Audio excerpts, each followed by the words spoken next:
Expand your vocabulary with our core 2,000 words ebook. It's free and packed with essential expressions that you'll use on a daily basis. Start building your vocabulary today. Click the link in the description below to download your free Spanish ebook before it's gone.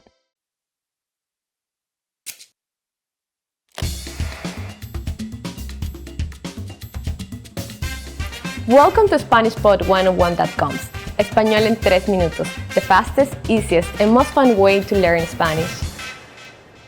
Hola, soy Lucia. Mucho gusto. Hi, I'm Lucia. Nice to meet you. In this series, we're going to learn basic Spanish phrases. It's super easy and it only takes 3 minutes. In this lesson, you're going to learn how to introduce yourself in Spanish. You will be surprised at how easy it is. Are you ready? Listen again to my introduction. Hola, soy Lucia. Mucho gusto. Hi, I'm Lucia. Nice to meet you. Hola, soy Lucia. Mucho gusto. The first word is hola, which means hi or hello. After that comes soy, which means I am. Hola, soy, and then your name. Hola, soy Lucia means hi, I'm Lucia. Finally, say mucho gusto, which means nice to meet you. So all together it is, hola, soy Lucia, mucho gusto. Hi, I'm Lucia, nice to meet you. It's a polite and common way to greet someone. There is also another way to say your name. Instead of soy Lucia, you could say me llamo Lucia. Me llamo literally means I call myself, but we use it to mean my name is. Hola, me llamo Lucia. Mucho gusto. Hi, my name is Lucia. Nice to meet you. Hola, me llamo Lucia. Mucho gusto. Again, let's take a look at these 2 ways to introduce yourself. Hola, soy Lucia. Mucho gusto. Hi, I'm Lucia. Nice to meet you. Hola, me llamo Lucia. Mucho gusto. Hi, my name is Lucia. Nice to meet you. Now it's time for Lucia's Insights. People in Spanish-speaking countries greet each other by shaking hands. But depending on the situation, we often kiss each other on the cheek. So don't be surprised if this happens to you. Do you know how we say thank you in Spanish? You will learn how to say these and many other words in the next lesson. Hasta la próxima. See you then.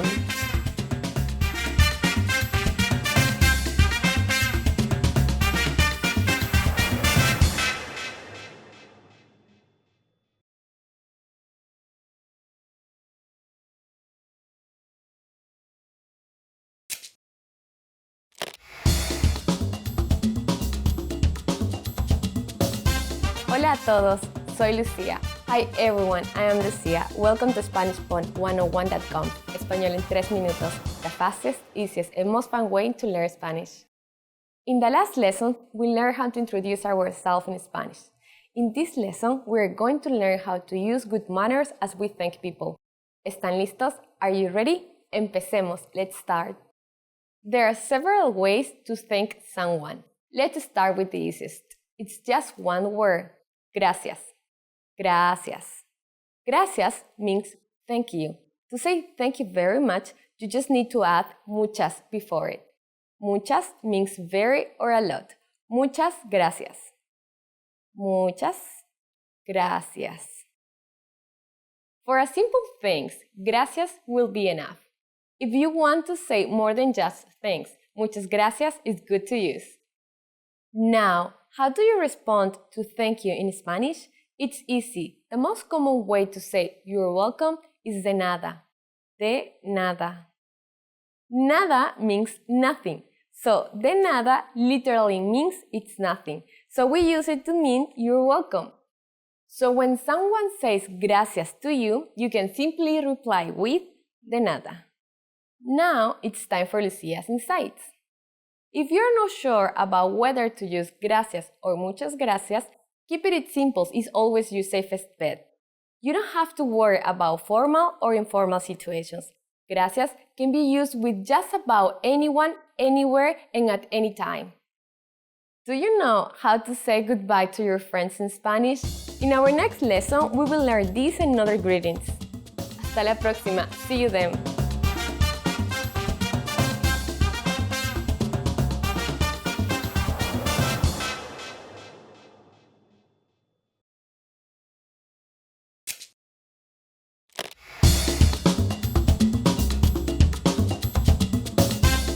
Hola a todos, soy Lucía. Hi everybody, I'm Lucía. Welcome to SpanishPod101.com, Español en 3 minutos, the fastest, easiest, and most fun way to learn Spanish. In the last lesson, we learned how to show thanks by saying gracias. In this lesson, we will learn some of the most common greetings used in Spanish. ¿Están listos? Are you ready? Empecemos, let's start. The most used informal greeting is hola. Hola. Hola means hi or hello. We can use it in formal and informal situations at any time of day. It's very convenient. Hola. Now, let's look at some greetings that are used at certain times of day. First is good morning. Good morning in Spanish is buenos días. Buenos días. Buenos días literally means good day, but we use it to mean good morning. During the day, we say buenas tardes. Buenas tardes. Buenas tardes means good afternoon. This can be used all day as long as it's light outside. Again, buenas tardes. When it starts to get dark, you can switch to this. Buenas noches. Buenas noches. Buenas noches means good evening or good night, depending on the situation. If you're greeting someone in the evening, it means good evening. If you're speaking to someone before you go to sleep, it means good night. Again, that's buenas noches. Now, you can greet people in many different ways in Spanish. Let's review them all again. As a general greeting, hola. In the morning, buenos días. In the afternoon or during the day, buenas tardes. In the evening or at night, buenas noches. Pretty easy, right? Now it's time for Lucia's insights. If you're not sure which greeting is right to use, buenos días, buenas tardes, or buenas noches, just remember that hola can be used at any time of day. During the next lesson, you will learn the meaning of habla inglés. Do you already know it? In our next lesson, you will learn this phrase and more. Hasta la próxima. See you then.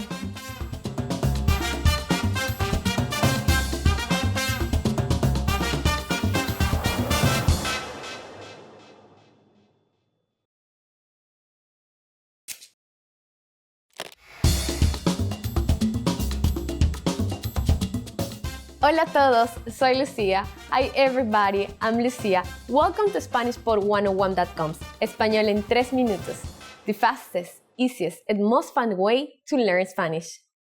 In the last lesson, we learned the most common greeting in Spanish. Do you remember them? In this lesson, we are going to learn a very useful phrase. Do you speak English? If you're in a situation where you need help in English, this phrase can be a lifesaver. Here is a formal way to say it. Habla inglés? Habla inglés? Again, this means, do you speak English? The word habla is a form of the verb hablar, which means to speak. This is the formal way to say you speak. Hablar is known as a AR verb because it ends in AR. Most AR verbs conjugate in a similar way.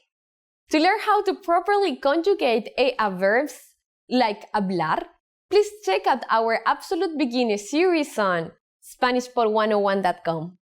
Now, let's make this sentence informal. This is done by adding an S to the end of habla. When we do that, we get hablas. Altogether, hablas inglés?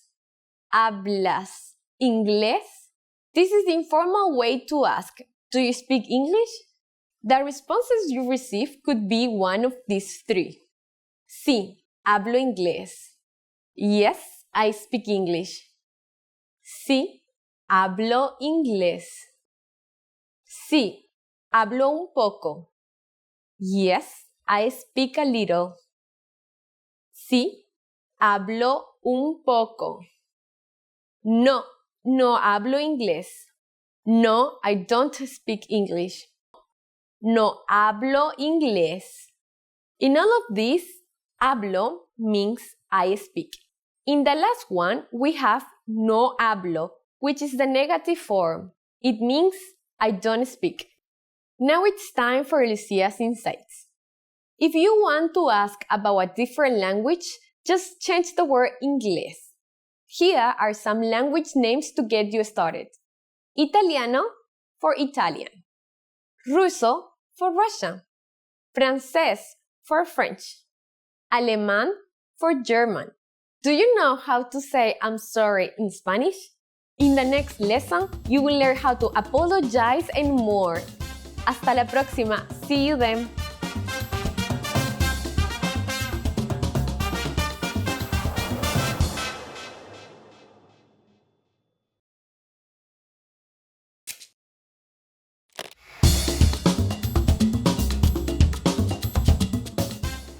Hola a todos, soy Lucía. Hi everybody, I am Lucía. Welcome to SpanishFor101.com. Español en 3 minutos, the fastest, easiest, and most fun way to learn Spanish. In the last lesson, we learned the phrase ¿Habla inglés? Do you speak English? In this lesson, we are going to learn how to apologize or say excuse me in Spanish. The basic phrase for excuse me is disculpe. Disculpe. We should use disculpe in formal situations, like when we're ordering something at a restaurant. For example, disculpe, un café por favor. Excuse me, a coffee please. We can also use it when asking a question. Disculpe, ¿dónde está el baño? Excuse me, where is the restroom? Another way to say excuse me is perdón. Perdón. Just like disculpe, we can use perdón when asking a question or when apologizing. Both of these phrases can be used for either excuse me or I'm sorry. But if you really want to apologize for something, it might be better to use a different phrase. That phrase is lo siento. It means I'm sorry, and it can be used in both formal and informal situations. Lo siento. Unlike the others, lo siento only has the meaning of I'm sorry and not excuse me. Now it's time for Lucia's insights. Please remember that if we accidentally bump into someone on the street, we don't usually say I'm sorry, lo siento. Instead, we say excuse me, disculpe, or perdón. Are you able to count in Spanish? In the next lesson, we're going to learn the numbers in Spanish from 1 to 10. Hasta la próxima. See you soon.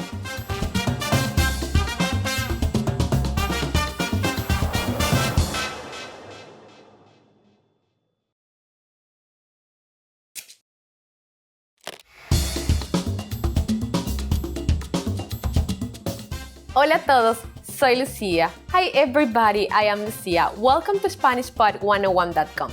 Español en 3 minutos, the fastest, easiest, and most fun way to learn Spanish. In the last lesson, we learned some words used when apologizing in Spanish, including disculpe and perdón. In this lesson, we are going to learn numbers in Spanish. Yes, numbers. Los números. From 1 to 10. And you are going to learn them in only 3 minutes. 3 minutos. Are you ready? Let's start. Uno. Uno. Dos. Dos. Tres. Tres. Cuatro. Cuatro. Cinco. Cinco. Seis. Seis. Siete. Siete. Ocho. Ocho. 9, 9, 10, 10. Okay, now repeat after me. I will say the numbers and give you time to repeat each one. Uno, dos, tres, cuatro, cinco, seis, siete, 8, 9, 10. Great job! What's before uno? Do you know? It's similar to English but has a slightly different pronunciation. Cero. Cero. You don't have any more excuses. Now, you can give your phone number to friends in Spanish. Let's do it together. We will use the phrase mi número es, which means my number is. Mi número es. Mi número es 9, 3, 5, 5, 4, 2, 7, 6, 1, 8. Now it's time for Lucia's insights. When we go to the post office in Peru, we sometimes have to stand in line with a number. They will scream número uno, número dos, and so on. Learn your numbers well so you can be ready. Do you know the Spanish word for 100? Here is a hint. It's similar to a common English word. In the next lesson, we are going to learn the numbers from 11 to 100 in Spanish. Your task now is to practice the number we study in this lesson, from 1 to 10. Hasta la próxima. See you soon.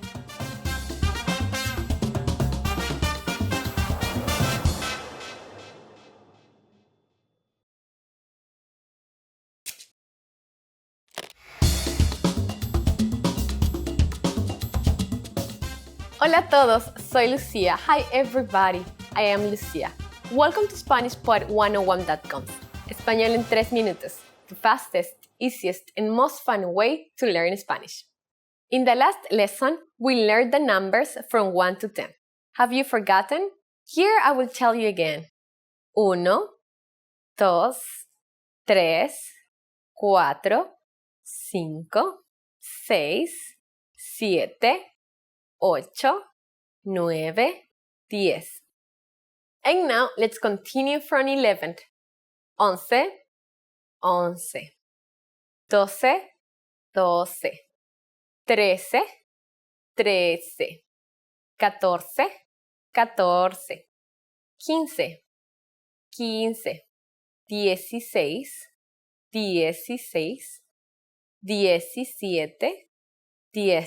16,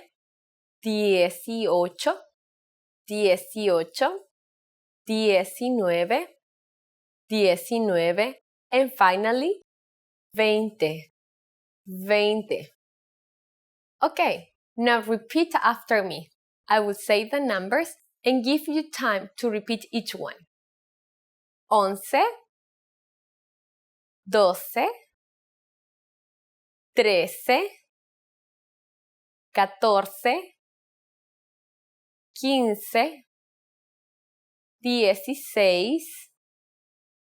15, 16, 17, 18, 19, 20. These numbers might seem harder to remember, but you really just have to memorize 11, 12, 13, 14, 15, and 20. But for 16, 17, 18, and 19, the numbers always start with 10, which means 10. Let's not stop at 20.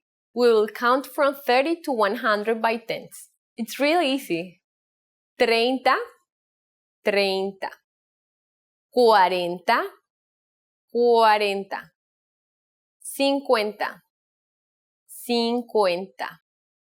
60, 60, 70, 70, 80, 80, 90, 90, 100, 100. While you have to memorize most of these numbers, there are a couple of tricks that will make memorizing them incredibly easy. Let's compare them to the numbers 1 to 10. Notice any similarities? That's right, many of these numbers begin in the same way. However, be careful about 60 and 70. This can cause confusion because they sound so similar. 60, 70.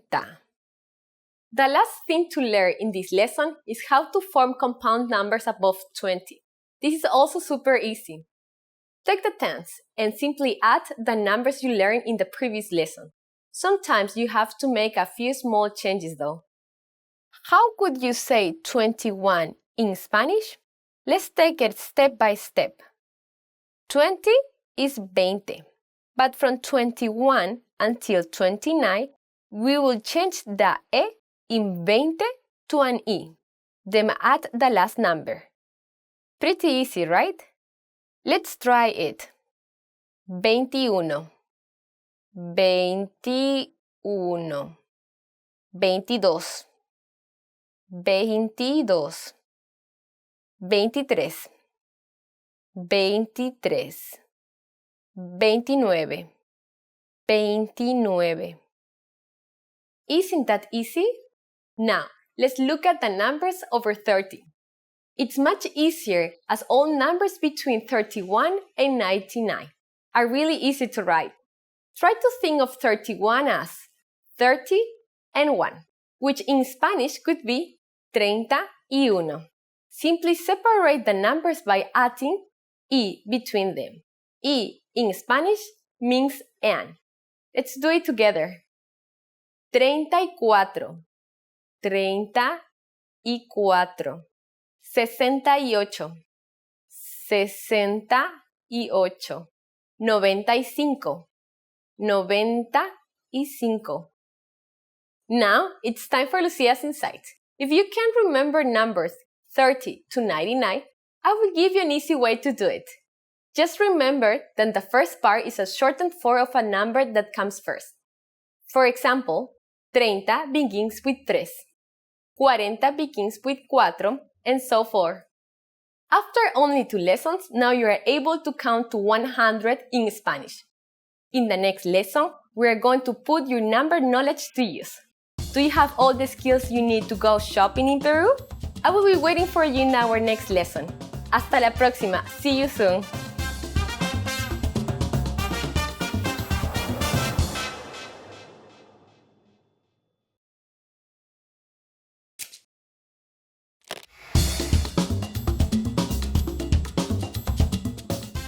Hola a todos, soy Lucia. Hi everybody, I am Lucia. Welcome to SpanishPor101.com's Español en 3 minutos, the fastest, easiest, and most fun way to learn Spanish. In the last lesson, we learned how to count up to 100 in Spanish. I hope you spent some time practicing the numbers, because they will come in handy today. We're going to learn how to go shopping in Peru. The first thing you will need to know is how to say, how much is it? ¿Cuánto cuesta esto? ¿Cuánto cuesta esto? You are almost ready to go shopping in Peru. If you see something you like and want to ask the shop clerk how much it costs, you may start by saying perdone or disculpe. Do you remember what they mean? Excuse me. Then simply add ¿cuánto cuesta esto? Perdone, ¿cuánto cuesta esto? Disculpe, ¿cuánto cuesta esto? Excuse me, how much is it? Perdone, ¿cuánto cuesta esto? Disculpe, ¿cuánto cuesta esto? If we want to be more specific when asking how much something is, we first need to know if the object is a feminine or masculine object.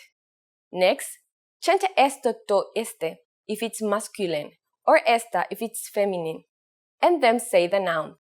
For example, hat is masculine, and in Spanish it's sombrero. Perdone, ¿cuánto cuesta este sombrero? Excuse me, how much is this hat? Perdone, ¿cuánto cuesta este sombrero? And shirt is a feminine noun, which in Spanish is camisa. Perdone, ¿cuánto cuesta esta camisa?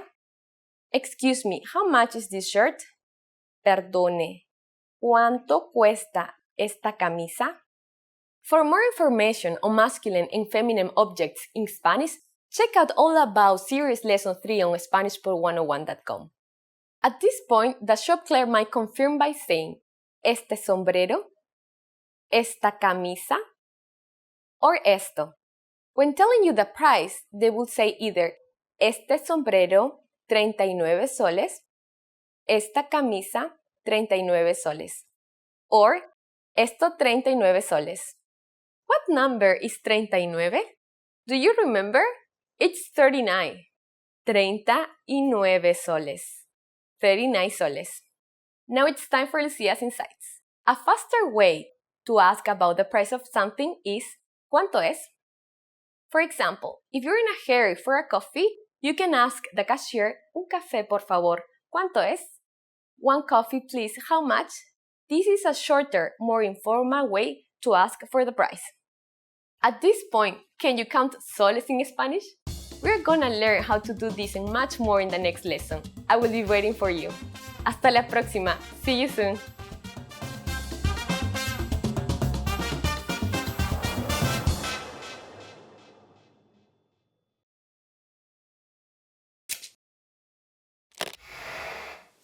Hello everybody, Rosa here. Welcome to As a Teacher, where I'll answer some of your most common Spanish questions.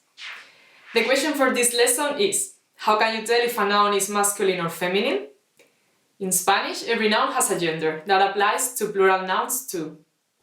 Other Romance languages have masculine and feminine nouns too. It's a trait that comes from Latin, and the gender can depend on its origin in an older Latin word.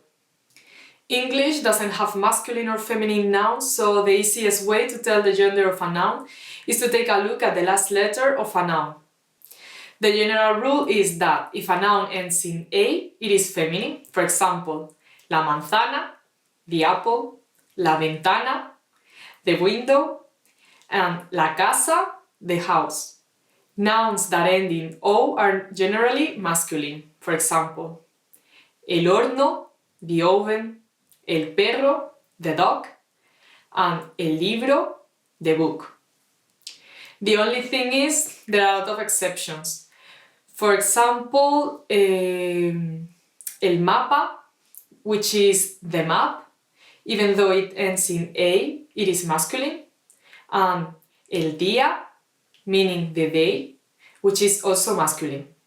Some other examples are la foto, meaning the photo, which is feminine even though it ends in an O, and la mano, the hand, which is also feminine.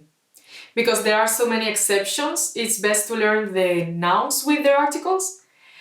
These are the and a in English.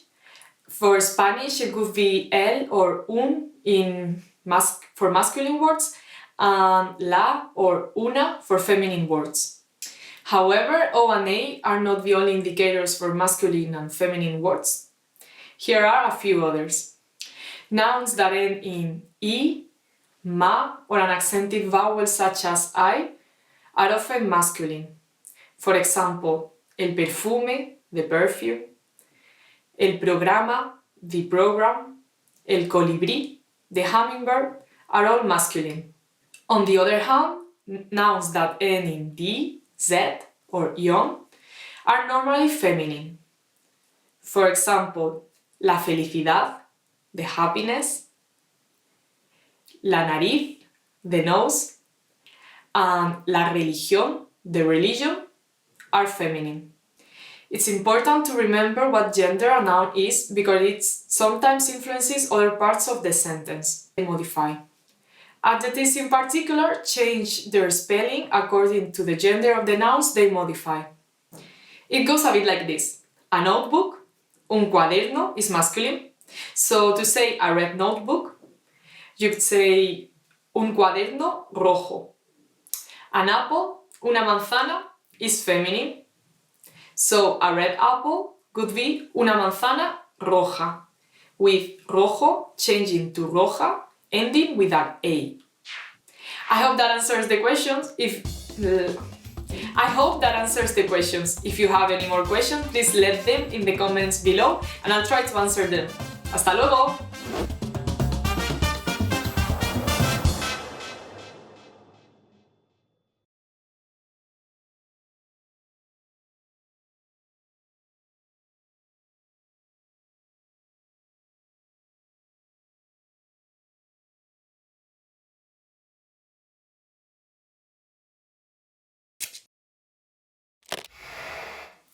Hi everybody, I'm Rosa. Welcome to As a Teacher, where I'll answer some of your most common Spanish questions. The question for this lesson is, what are the main differences between Spanish from Spain, Latin America, and the Caribbean? Spanish is one of the world's most widely spoken languages. It's the official language in 19 countries as well as in Puerto Rico. It's so widespread because of Spanish colonial history. During the colonial period, Spanish mixed with native regional languages, and that's why Spanish is so different around the world. There's no standard Spanish dialect, only regional dialects. So it's common for Spanish learners to run into different kinds of Spanish, especially in terms of pronunciation. In the US, Latin American Spanish is what's most commonly taught in schools. It's spoken in most of Central America and South America, including Mexico, and excluding Argentina, Brazil, Suriname, French Guiana, and Guyana. Latin American Spanish has strong R's and a relatively clean pronunciation. Words are pronounced mostly as they are written. Here are just a few regional varieties of Latin American Spanish. Caribbean Spanish often drops S's at the end of the words, making it sound a lot faster than Spanish from other countries. Mexican Spanish take a lot of vocabulary from the indigenous language Nahuatl. You may be familiar with the word chocolate, which comes from the word chocolate in Nahuatl. Also, the double L in Mexico has a Y sound, so my name is Ricardo is me llamo Ricardo. Colombian Ecuadorian Spanish is a mixture of Caribbean Spanish and coastal Spanish. Here the double L usually sounds like a J, like me llamo Ricardo. Argentinian Spanish is in a category by itself. It's very different from the Spanish spoken in the rest of Latin American countries. It has some indigenous Guarani vocabulary, but also French and Italian immigrants strongly influence this dialect. An interesting fact about Argentinian Spanish is that Argentinian slang, called lunfardo, was originally a made-up prison language. Prisoners, mostly Italian, used it so guards couldn't understand what they were saying. Now lunfardo words are used all over Argentina. Argentinian Spanish also uses vos, the formal you address, instead of tú, the more common informal address in Latin America.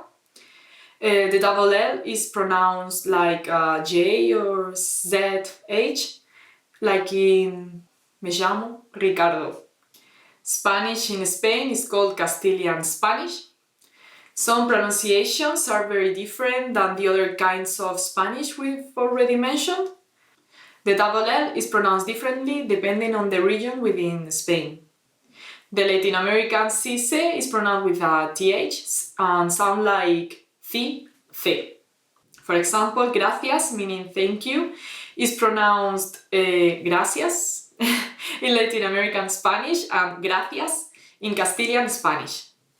Another major difference is that Castilian Spanish often uses the plural form vosotros instead of the form ustedes, which is used in Latin America.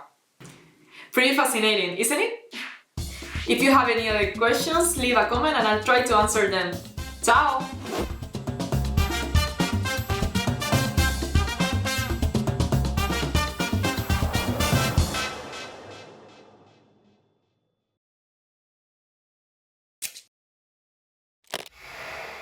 Hi everybody, Rosa here. Welcome to As a Teacher, where I'll answer some of your most common Spanish questions. The question for this lesson is: how do you know when to use ser or estar? This can be confusing for Spanish learners, especially for native English speakers, because both ser and estar mean to be. First, let's go over the forms of ser. I am, yo soy, you are singular, tú eres. He, she is, you are, polite. Él, ella, usted es. We are, nosotros somos, you are, plural, vosotros sois. They are, you are, polite and plural, ellos, ellas, ustedes, son. The different forms of estar are: yo estoy for I am, tú estás for you are, singular. Él, ella, usted está for he, she is, you are, polite. Nosotros estamos for we are. Vosotros estáis for you are in polite form. And Ellos, ellas, ustedes están for they are. You are, polite and plural. There is a subtle but simple difference between the two words for to be. Estar is for temporary conditions such as feelings and emotions, and that's why how are you is ¿cómo estás? Ser is for characteristics or permanent states of being. For example, if I'd say I am American, I would say yo soy americano. Here's a good rule of thumb. Turn the sentence into a question. If the question uses how, then use estar. And if it uses what, use ser. Take the word callado, for example, which means quiet. Depending on which verb you use, the nuance will be different. If you say ella es callada, which uses ser, that means she's quiet, as in she's a quiet person. On the other hand, if you say ella está callada, which uses the verb estar, that would mean she's being quiet. The nuance is that this situation is temporary and that she's just being quiet in this moment in time. Pretty cool, right? If you have any more questions, please leave a comment and I'll try to answer them. Bye!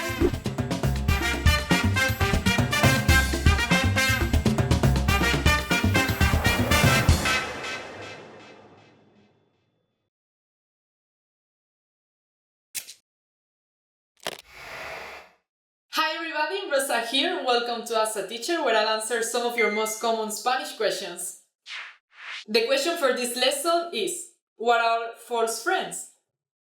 There are a lot of words that look similar in English and Spanish, but they don't always mean the same thing. False friends is a great name for them because they can be a bit deceptive. Here are some of the most common false friends. Beware of this so you can avoid misunderstanding when speaking Spanish with others. Asistir doesn't mean to help, that is, ayudar. Asistir is to attend. For example, to attend a concert could be asistir a un concierto. Likewise, un asistente is an attendee, and asistencia is attendance. In a more shocking example, molestar isn't as bad as it sounds, it just means to bother. And you won't find un éxito in a building, éxito means success. For your studies, lectura is another one that is easy to misinterpret. Lectura means reading. And a lecture could be una conferencia or una clase. Another example is una carpeta, which isn't a carpet, but a folder. And una librería is actually a bookstore, so don't expect to borrow anything for free. The word for library is biblioteca. And what's how you use actual? Because actual means current. Actualmente means currently. Be careful with embarazada too. Embarrassed is avergonzado for men and avergonzada for women. Don't use embarazado with a man because it means pregnant.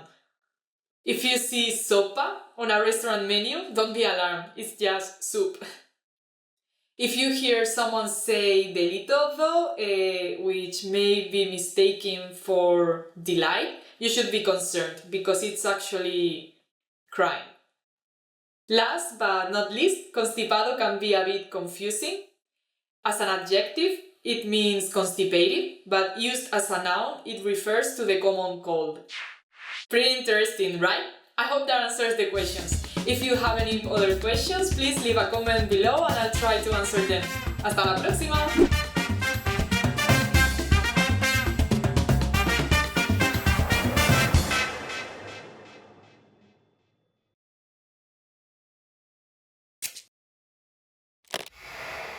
Hi everybody, Rosa here. Welcome to As a Teacher, where I'll answer some of your most common Spanish questions. The question for this lesson is, how do you make sentences negative in Spanish? You can make the most basic negative sentence just by adding no before the verb. For example, hoy es lunes is today is Monday. Hoy no es lunes is today is not Monday. Here are some other common negative words. Nada meaning nothing. Nadie meaning nobody. Ninguno or ninguna meaning no one. Nunca and jamás meaning never. And tampoco meaning neither. You can also use these words on their own or with no.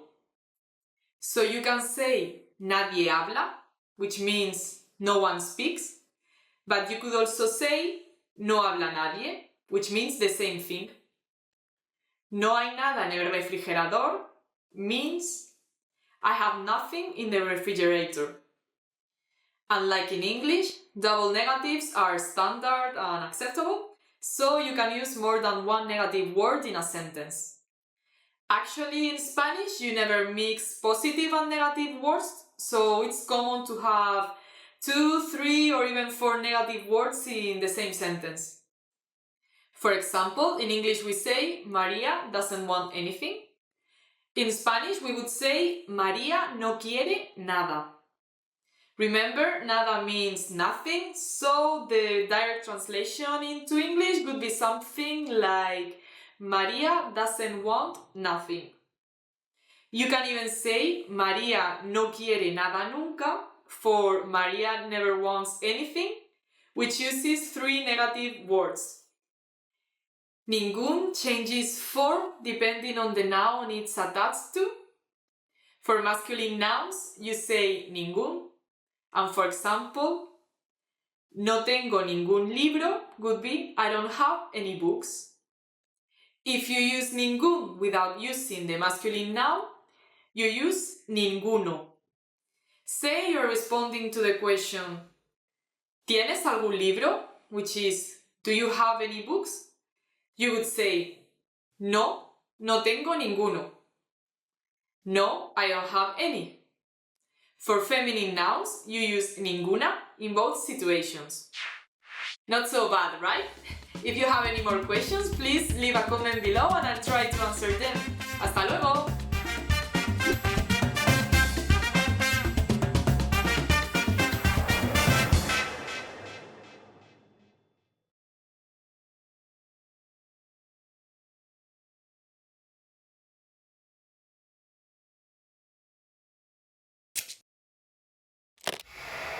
Hi everybody, Rosa here. Welcome to As a Teacher, where I'll answer some of your most common Spanish questions. The question for this lesson is, when are the prepositions por and para used? The prepositions por and para are a little difficult for Spanish learners because both are used in similar contexts and have similar meanings. In English, the prepositions por and para are frequently translated as for, by, and to. Let's go over por and para so you can learn how to use them correctly. Por comes from the Latin word pro, meaning for, while para is formed from the combination of the Latin prepositions pro and ad, which mean for and to respectively. Por is frequently used to express a cause, such as viajo por placer, meaning I travel for pleasure, a place, such as camino por la calle, meaning I walk down the street, a period of time, por las mañanas voy a la universidad, in the morning I go to college, a medium, te enviaré el paquete por mensajero, I'll send the package by courier, a substitution or equivalence, haré los deberes por ti, I will do the tasks for you. En passive voice. El almuerzo fue preparado por mi madre. Lunch was prepared by my mother. Para is used for. Utility. Estas zapatillas son para correr. Meaning, these shoes are for running. Direction. Voy para Europa en vacaciones. I'm going to Europe on vacation. Here, it can be replaced by con destino a, which means bound for. Time limitation, son 10 para las 5, it's 10 minutes to 5. Here, the difference is that we use para when time is fixed or when there's a deadline. Opinion. Para mí, que perderán el juego. I think that they will lose the game. Literally, for me, that they will lose the game. And goal or destination. To where or to whom it goes. As in, saldré a caminar para respirar aire fresco. Meaning, I will go for a walk to get some fresh air. Here, the goal is to get fresh air. The most challenging point may be to identify when to use por instead of para. Just keep in mind that por is used more frequently to talk about a medium to do something.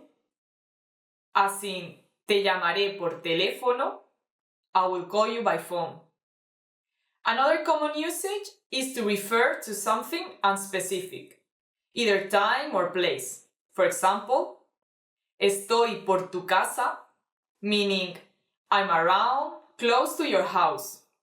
Or llegaré por la tarde, meaning I will arrive around the afternoon. Para, on the other hand, is more often used to talk about the purpose or destination of something. As in, este libro es para la clase, meaning this book is for the class.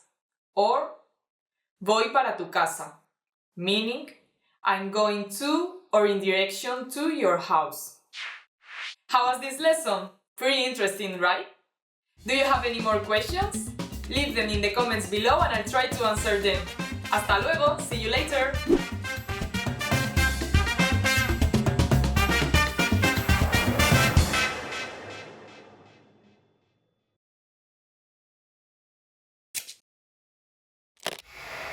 Hi everybody, Rosa here. Welcome to As a Teacher, where I'll answer some of your most common Spanish questions. The question for this lesson is, when do you use the conjunction u instead of o? First, let's go over some background information on how to use o. O is a conjunction in Spanish that means or. It's a conjunción coordinada disyuntiva, or disjunctive coordinating conjunction. That means it connects two different sentences and it used to give contrast or connect contrary opinions. An example of contrast would be: sal a trabajar ahora o no llegarás a tiempo. Meaning, go to work now or you are not going to be on time. Here, that means if part A, go to work, doesn't happen, part B, you are not going to be there on time, will happen. An example of connecting contrary opinions would be: ¿qué quieres de postre? ¿Helado o fruta? Meaning, what do you want for dessert? Ice cream or fruit? This is the most common use of o. Now, on to the question for this lesson. O changes to u when or precedes a word that begins with an o sound. This includes H and O together because H is silent in Spanish. Let's go through some examples so you can learn when to use U instead of O. First up, más vale que vengas a la hora u otra persona te quitará el sitio. Meaning, you better come on time or another person is going to take your place. Here, the word otra, another, begins with an O sound. Therefore, we change O to U. Another example would be: puede utilizar esta mesa para jardín u hogar. Meaning, you can use this table for the garden or home. So why do the words change? That's easy, because it's easier to pronounce. How was this lesson? Pretty interesting, right? Do you have any more questions? Leave them in the comments below and I'll try to answer them. Hasta luego, see you later!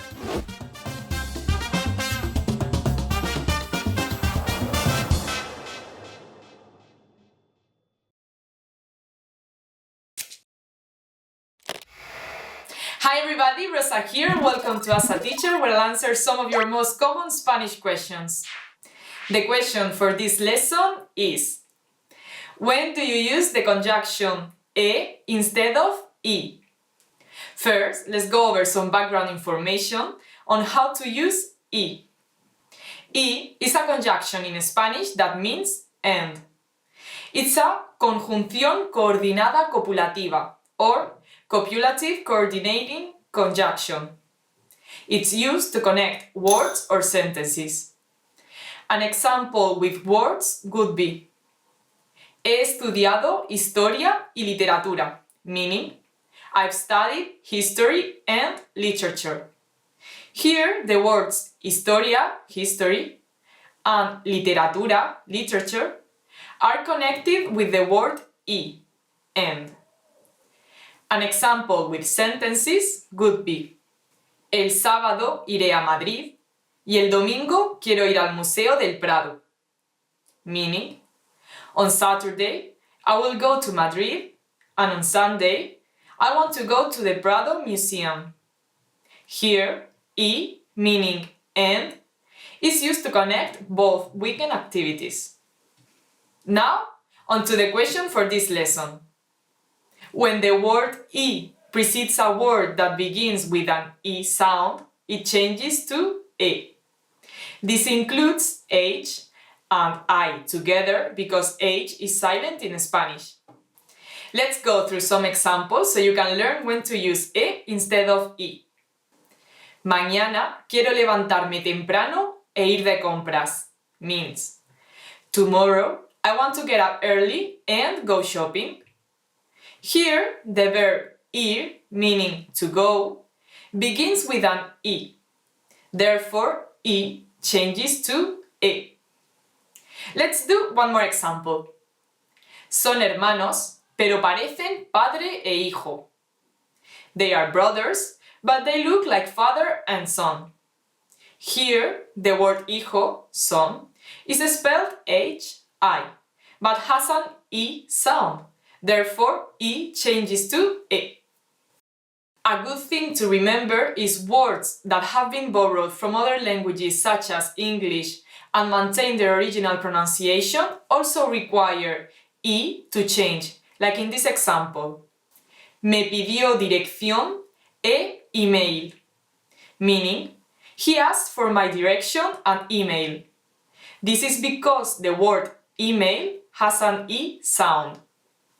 Now here's the tricky part. If the word begins with I or HI but doesn't make an I sound, then you don't have to use E instead of I. For example, words that have an initial diphthong like coge la olla y hierve las verduras, meaning pick the pot and boil the vegetables, don't need I to change as the sound is different than I. So why do the words change? That's easy, because it's easier to pronounce. How was this lesson? Pretty interesting, right? Do you have any more questions? Leave them in the comments below and I'll try to answer them. Hasta luego! See you later!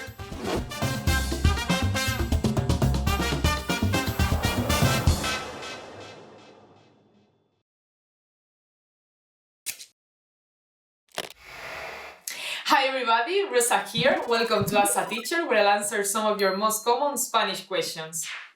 The question for this lesson is: when do we use por qué, por qué, por qué, and por qué? Por qué, por qué, por qué, por qué, separated, together, with an accent, without an accent? What's the difference? In this lesson, we'll teach you how to choose the right one. Let's start with por qué. All one word with an accent over the I. This is a masculine substantive meaning cause, motive, or reason. Normally, an article precedes it. An example would be: no quiero saber el por qué. In this case, the meaning is: I don't want to know the cause, motive, or reason. It also has the plural form los porqués. Next, let's move on to por qué, separated with an accent over the E. This phrase is used to ask about the cause, the reason, or motive of something. It is comprised of the preposition por and the interrogative pronoun que. The accent mark distinguishes it from the relative conjunction que. In this case, por qué functions as why. For example, ¿por qué no has llegado antes? Meaning, why didn't you come earlier? Here, we are asking what the cause or reason is for why the person didn't come sooner. To answer the question, ¿por qué?, we often use our next word, porque. All one word and no accent over the E. It's a conjunction used to introduce subordinate sentences that express cause. For example, no pude venir más temprano porque he perdido el tren. Meaning, I couldn't come before because I lost the train. In this case, porque functions as because. Our last one is por qué, separated and no accent over the E. There are two grammatical uses for this one. The first use is the preposition por plus the relative pronoun que. For example, son varios los motivos por que te llamo. Literally, there are various reasons for which I call you. Sometimes you can find an article between por and que. Por el que, por la que, por los que, or por las que. Usually it means for which. In the second use, it's comprised of the preposition por plus the subordinating conjunction que. We find it when we have specific verbs that require the preposition por. For example, estoy contento porque vengas a visitarme. Literally translated as I'm happy for that you are going to visit me. So remember, ¿por qué? The reason is a noun. ¿Por qué? Why makes questions. ¿Por qué? Because answers questions. And por qué for which or verbs that require por. How was it? Pretty interesting, right? Do you have any more questions? Leave them in the comments below and I'll try to answer them. Hasta luego, see you later!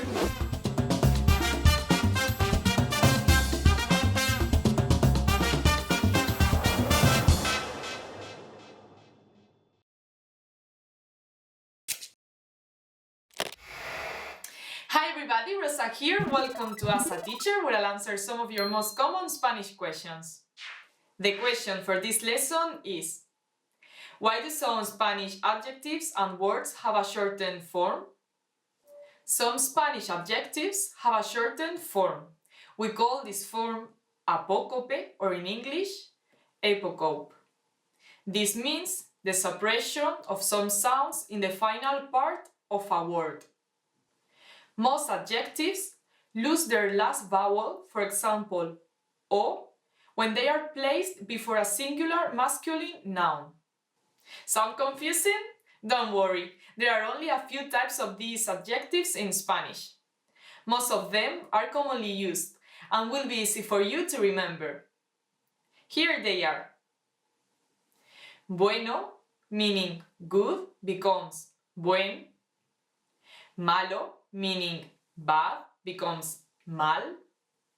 Alguno, meaning some, becomes algún. Ninguno, meaning none, becomes ningún. And grande, meaning big, becomes gran. Let's go through some examples so you can learn how to use the shortened forms of these Spanish adjectives. First up, he comprado un buen libro. I bought a good book. In this sentence, the word bueno, meaning good, gets shortened to buen because it was placed before the masculine singular noun libro, meaning book. Another example would be estoy teniendo un mal año, meaning I'm having a bad year. Again, in this sentence, the word malo, bad, becomes mal because it's placed before the masculine singular noun año, meaning year. You can also see this shortened form with ordinal and numeral adjectives like primero, first, becomes primer, and tercero, third, becomes tercer. With numeral, it sounds like this. Uno, meaning one, becomes un, and ciento, meaning 100, becomes cien. Let's go through some more examples. He escrito mi primer libro, literally meaning I had written my first book. Again, we have the masculine singular noun libro, book, so primero, meaning first, gets shortened to primer. Another example would be tengo un perro pequeño. I have a little dog. Here, the word perro, dog, is in its singular masculine form, so uno, one, gets shortened to un. Remember that these adjectives only lose the final vowel when they are placed before a singular masculine noun. If placed after the noun or if the noun is feminine, their vowel will remain intact. How was this lesson? Pretty interesting, right? Do you have any more questions? Please leave them in the comments below and I'll try to answer them. Hasta luego, see you later!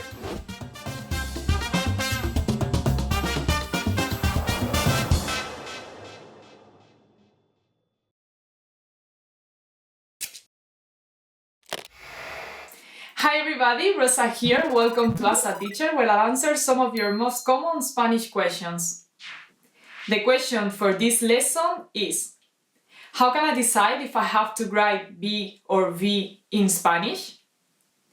In Spanish, the letter B and the letter V have the same sound, but they are written differently. So, how do you know which one to use? Despite some exceptions, there are some rules that can help you to pick which letter to use. Let's start with B. The words that usually use B can be divided in 4 groups. First, all the words that begin with bu, bien or bene, and B. For example, butaca, meaning armchair, bienestar, meaning wellness, and bisonte, bison. Second, all the words that end in bilidad, bundo or bunda. For example, amabilidad, kindness, moribundo, moribund, and nauseabunda, nauseating. Third, all the verbs whose infinitive forms end with ver, bir, and buir. For example, beber, to drink, saber, to know, and escribir, to write. Fourth and last, all of the past imperfect verbs whose first conjugation ends in aba. For example, compraba, I was buying, or cantaba, I was singing. Now let's see the rules for V. The words that usually use V can be divided in 4 groups. First, all the words that begin with V, div, ev. For example, vivir, to live, divertido, funny, and evento, event. Second, all the forms in present indicative, imperative, and subjunctive of the verb ir, to go. For example, voy, I go, or ve, you go, in the imperative. Third, all the adjectives that end in ave, abo, evo, and ivo. For example, suave, soft, and decisivo, decisive. Fourth and last, after B, D, en or all. For example, obviar, to obviate, advertir, to warn, enviar, to send, olvidar, to forget. And that's it. But as you might already know, Spanish always has tricky exceptions, but don't worry, you'll get used to them in no time. How was this lesson? Pretty interesting, right? Do you have any more questions? Leave them in the comments below and I'll try to answer them. Hasta pronto! See you soon!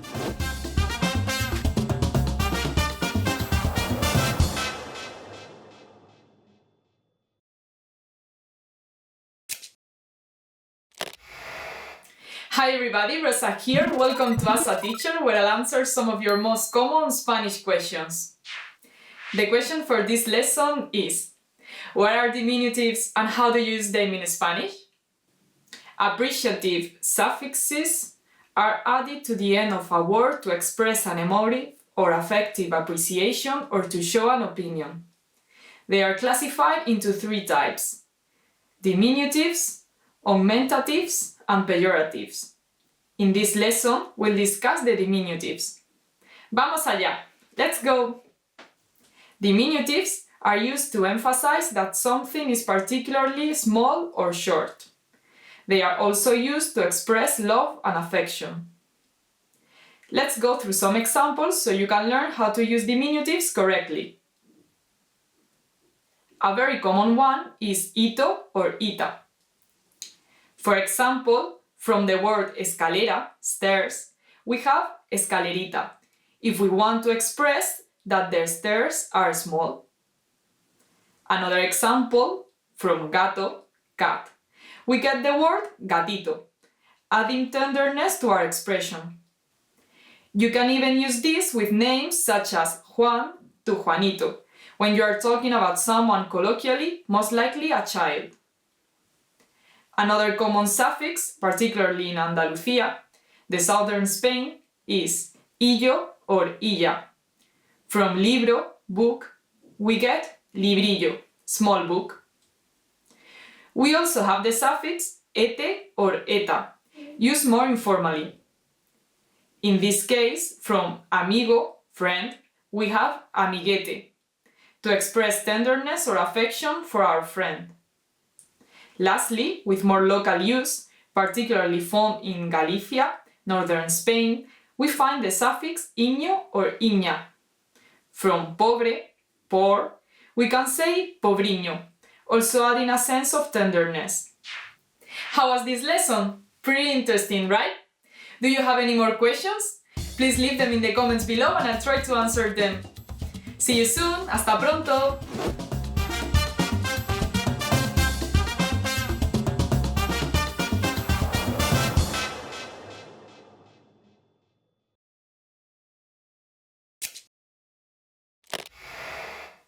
Hi everybody, Rosa here. Welcome to As a Teacher, where I'll answer some of your most common Spanish questions. The question for this lesson is: what are augmentatives and how do you use them in Spanish? In another lesson, we talked about diminutives, which are expressive suffixes used to emphasize that something is particularly small or short, or to show affection. In this lesson, we'll discuss augmentatives. Augmentatives are expressive suffixes that emphasize that something is big or has great importance. We'll talk about the most common ones in this lesson. Let's do some examples so you can learn how to use augmentatives correctly. On or ona are common augmentative suffixes, and they are used with words like cabeza, meaning head, to make cabezón, a big head. Note that sometimes this is used in a bad or mocking sense. For example, from barriga, belly, we get barrigón, a big belly. Another commonly used suffix is azo or aza. From éxito, success, we get exitazo, to express that something was a great success or a big success. Sometimes, when the word is combined with a tool or utensil, it explains an action that was performed with that tool. For example, bastón, stick, becomes bastonazo, and means to hit with a stick. The same happens with pelota, ball, becoming pelotazo, to hit with a ball. Lastly, the suffix ote or ota is commonly used with names and adjectives that apply to people. It's also used for making things seem bigger. However, this one can have a more affectionate sense or can be a soft way of making fun of someone. However, it always depends on the intention of the speaker. For example, from muchacho, boy, to muchachote, literally meaning big boy. And with amigo, friend, we get amigote. This could be used by, for example, your father, in a kind way or to make a joke. How was this lesson? Pretty interesting, right? Do you have any more questions? Please leave them in the comments below and I'll try to answer them. Hasta luego, see you soon!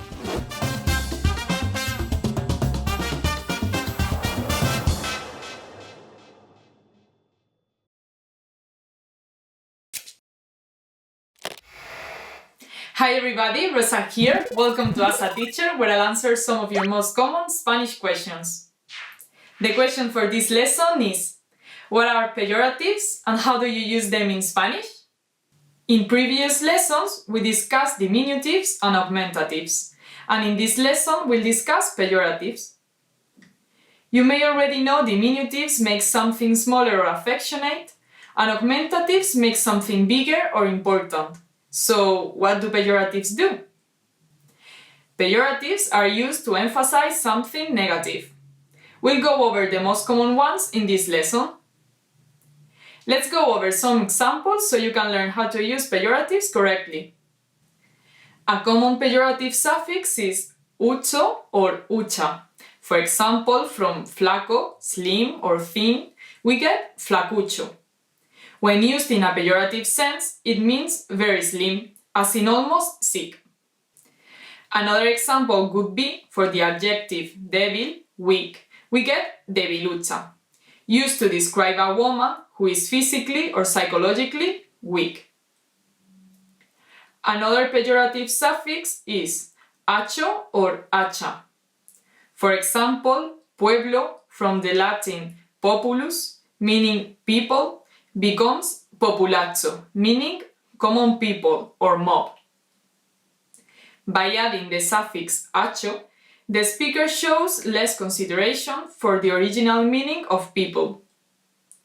Another example would be from pueblo, town, which becomes poblazzo, meaning dirty town or destroyed town. Here's an example sentence.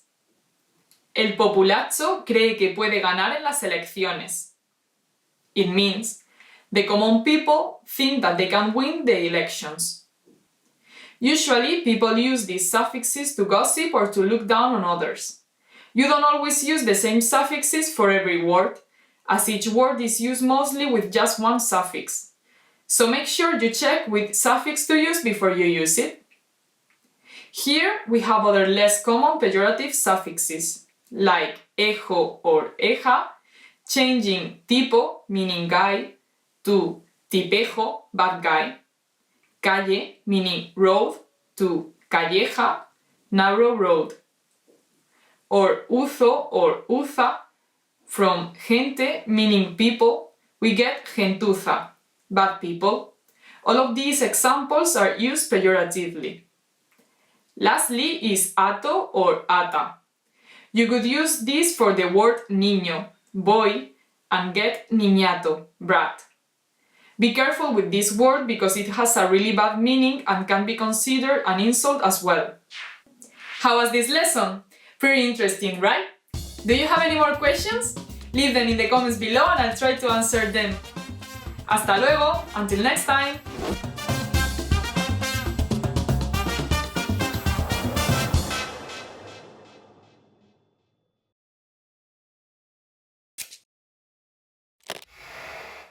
Hi everybody, Rosa here. Welcome to As a Teacher, where I'll answer some of your most common Spanish questions. The question for this lesson is: how do I use Spanish punctuation? Just like in English, punctuation marks are used to provide emphasis to indicate pauses and intonation changes, and to guide people through the meaning of our expressions. Let's take a look to the basic uses of punctuation marks in Spanish. The first one is el punto. This literally means the dot, but you may know it better as the period in American English or full stop in British English. It's used to mark the ending of a sentence or complete thought. After using a punto, the next word should be capitalized. For example, Juan viene hoy. Mis amigos vendrán mañana. This means Juan is coming today, my friends will come tomorrow. Next, we have la coma or the comma. This indicates a short pause in a sentence, and its usage is similar to English. For example, viajaré por Andalucía, Zaragoza y Toledo, meaning I will travel to Andalucía, Zaragoza and Toledo. This one sounds different from the English version. El punto y coma. This literally means the dot and comma, but you may know it better as the semicolon. It's used to divide related sections in a single sentence. For example, hoy veremos un buen partido. Sin embargo, creo que mi equipo perderá. Meaning, today we will see a good match. However, I think my team will lose. We can also use the punto y coma in a longer sentence that already has commas. For example, Ana fue al museo, Carlos a la biblioteca y David a la universidad. Meaning, Ana went to the museum, Carlos to the library, and David to the university. Unlike the punto or coma, the punto y coma really depends on the writer's discretion.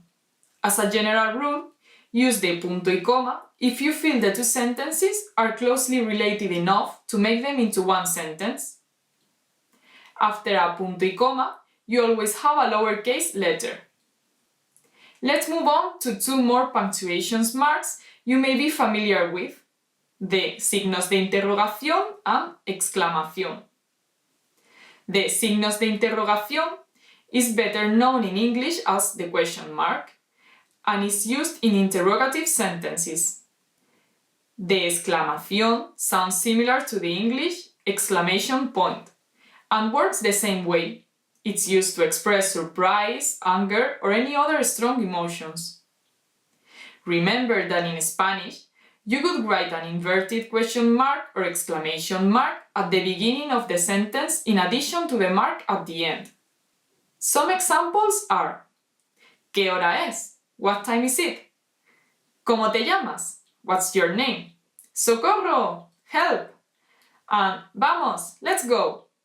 Finally, the colon, which is dos puntos, ellipsis, which is puntos suspensivos, parenthesis, which is paréntesis, and comillas, which is quotation marks, are used the same way in English as in Spanish. How was this lesson? Pretty interesting, right? Do you have any more questions? Please leave them in the comments below and I'll try to answer them. Hasta la próxima! Until next time!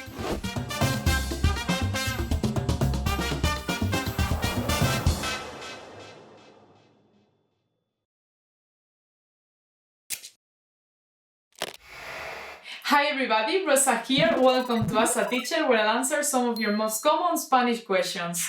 The question for this lesson is: why is the adjective sometimes written before the noun in Spanish? In Spanish, adjectives are usually placed after the noun, but sometimes adjectives precede the noun. When that happens, some adjectives change their meaning. If we use these adjectives before the noun, the meaning is objective or descriptive. When it's placed after the noun, as usual, the meaning is subjective or connotative. Let's go through some examples so you can learn how to use adjectives before nouns correctly in Spanish.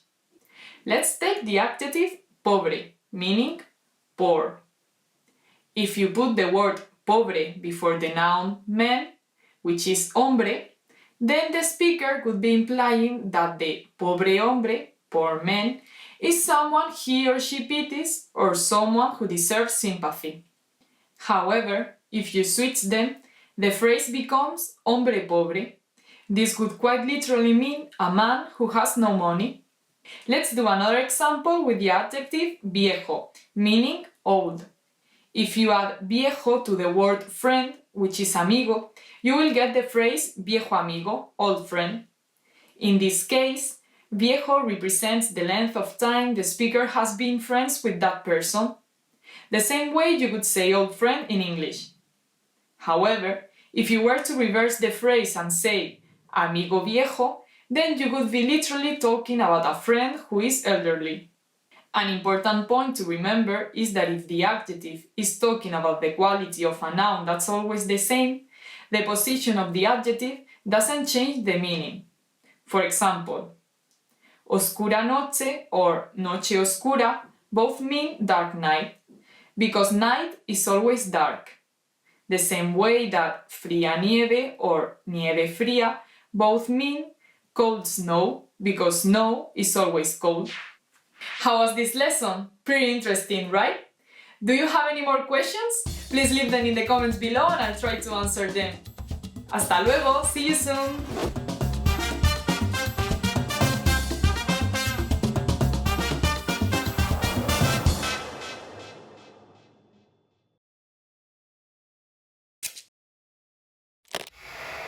Hi everybody, Rosa here. Welcome to As a Teacher, where I'll answer some of your most common Spanish questions.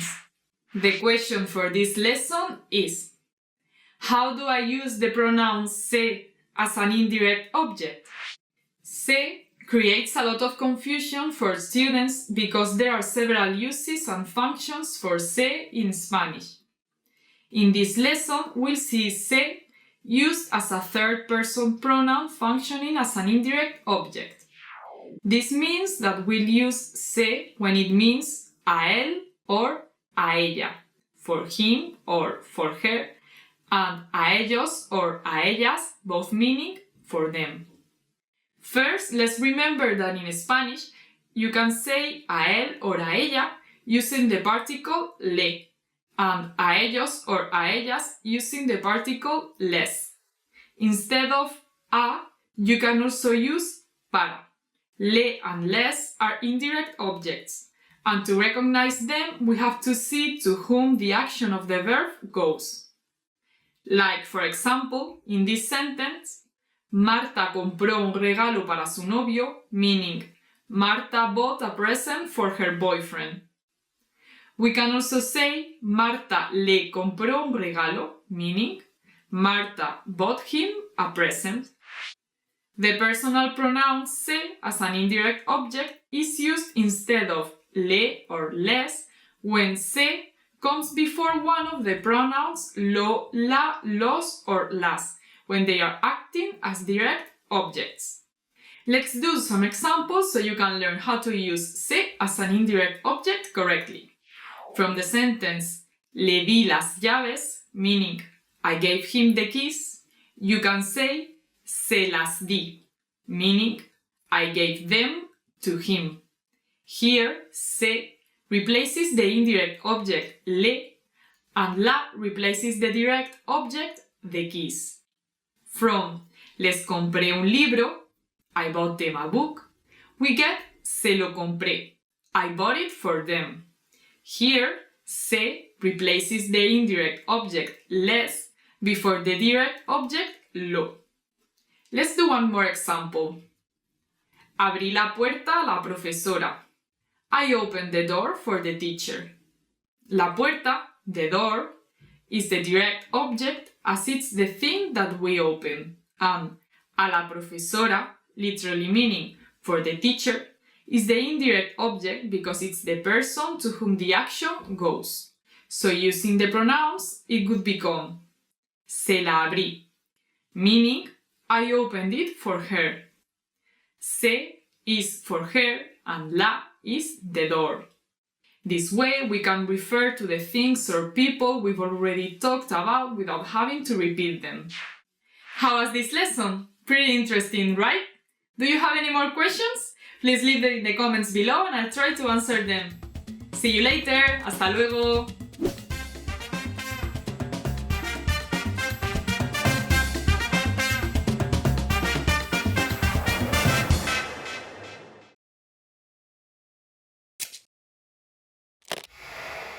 Hi everybody, Rosa here. Welcome to As a Teacher, where I'll answer some of your most common Spanish questions.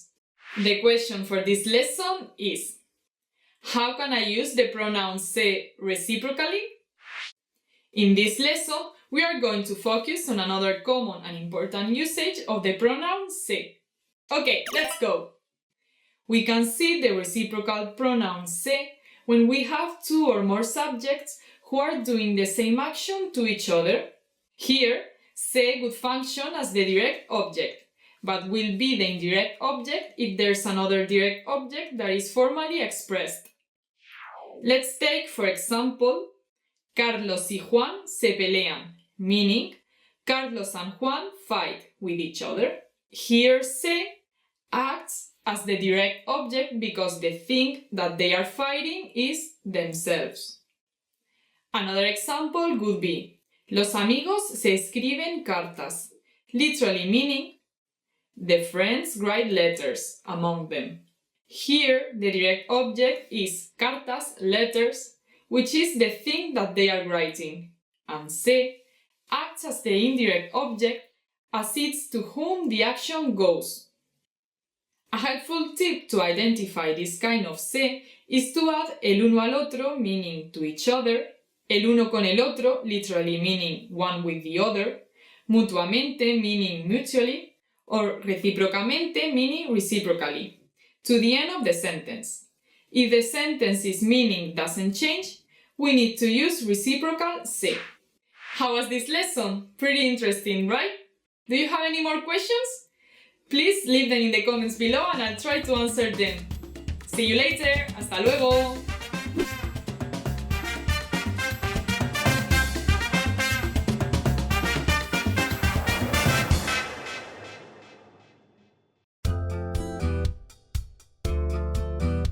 Welcome to Can Do Spanish by SpanishPod101.com.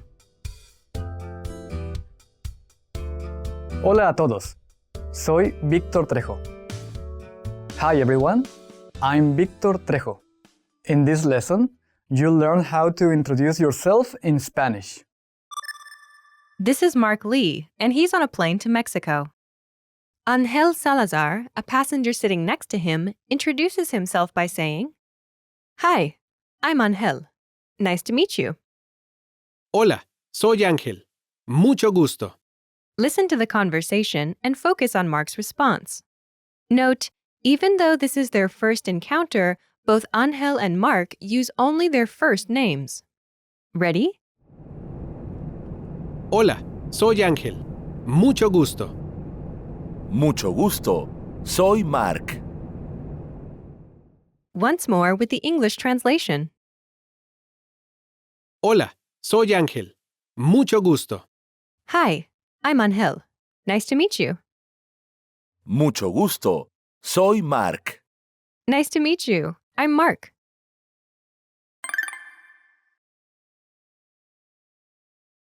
Let's take a closer look at Mark's response.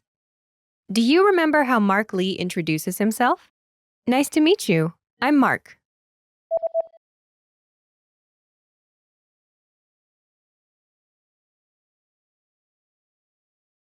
Mucho gusto. Soy Mark. First is the expression, Mucho gusto. meaning, nice to meet you. Mucho gusto. Mucho gusto. This expression literally means much pleasure, but translates as nice to meet you. Mucho gusto. This expression can be used in any situation, from an informal encounter to a business meeting. Do you remember how Mark says, "I'm Mark"?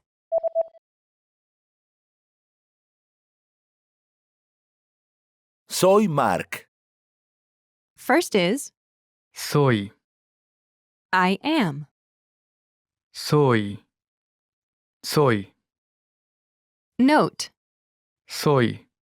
is a shortened form of Yo soy. in Spanish. Yo. I is usually omitted. Soy. Is from the verb Ser. meaning to be in Spanish. Ser. Next is the name. Mark. Mark. Mark. Together, it's Soy Mark. I'm Mark. Soy Mark.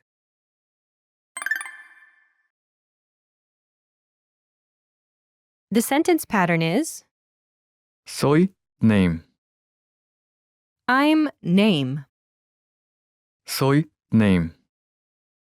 To use this pattern, simply replace the name placeholder with your name. Imagine you're Karen. In Spanish, Karen. Karen. say, I'm Karen. Ready?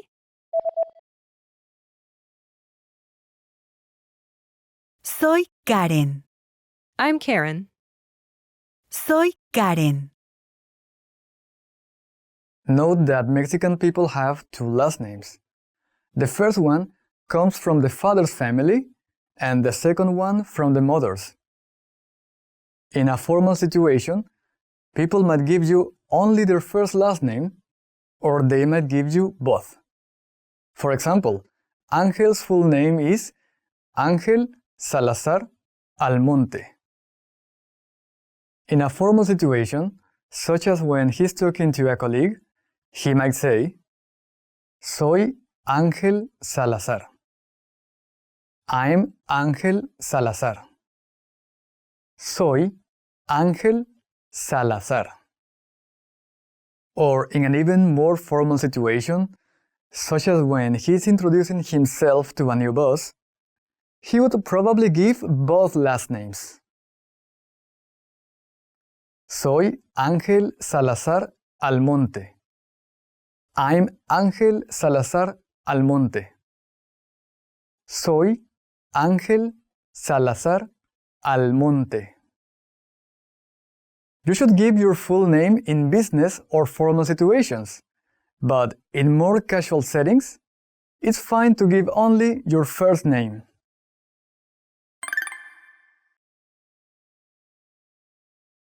Let's look at some examples of people introducing themselves. Listen and repeat, or speak along with the native speakers. Mucho gusto. Soy Ángel. Mucho gusto. Soy Ángel. Mucho gusto. Soy Mark. Mucho gusto. Soy Mark. Mucho gusto. Soy Karen. Mucho gusto. Soy Karen. Mucho gusto. Soy Víctor. Mucho gusto. Soy Víctor. Mucho gusto. Me llamo Sonia. Mucho gusto. Me llamo Sonia. Did you notice how the last speaker replaces soy with me llamo?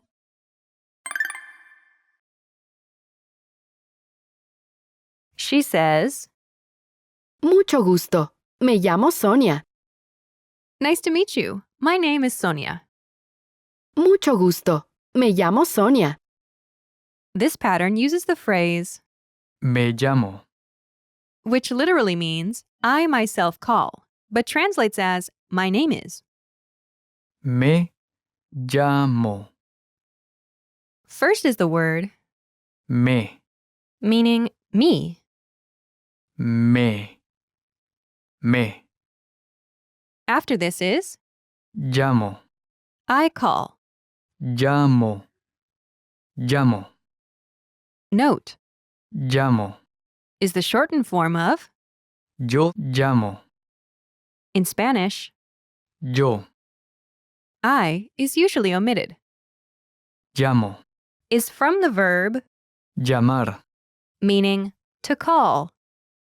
Next is the name Sonia. Sonia.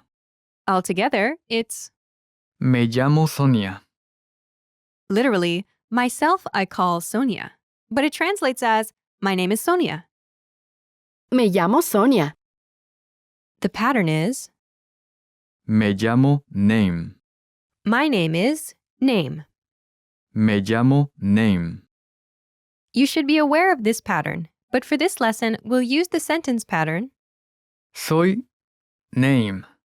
I'm name. Soy name.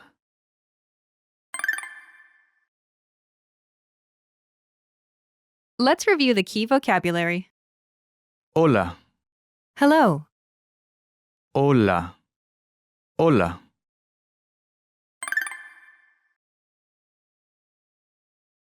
Let's review. Respond to the prompts by speaking aloud. Then repeat after me, focusing on pronunciation. Ready? Do you remember how to say, nice to meet you? Mucho gusto. Mucho gusto. and the Spanish pronunciation of Mark's name? Mark. Mark. Do you remember how Mark says, I'm Mark?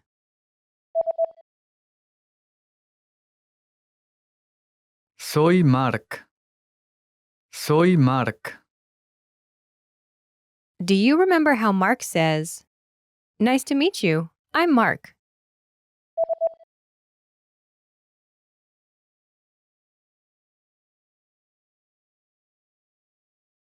Mucho gusto. Soy Mark. Mucho gusto. Soy Mark. Do you remember how to say hello?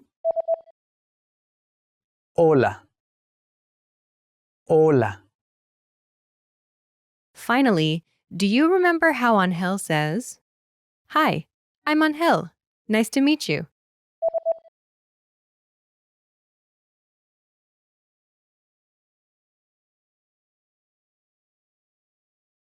Hola, soy Ángel. Mucho gusto. Hola. Soy Ángel. Mucho gusto.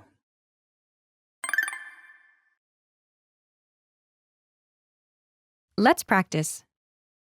Imagine you're Karen. Karen. Respond to Angel's self-introduction. Ready? Hola, soy Ángel. Mucho gusto.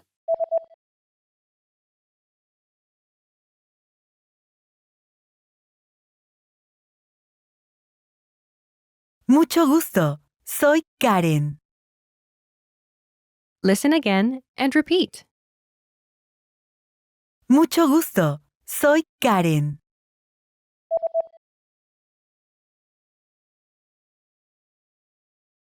Mucho gusto. Soy Karen. Let's try another. Imagine you're Sonia. Sonia. Ready?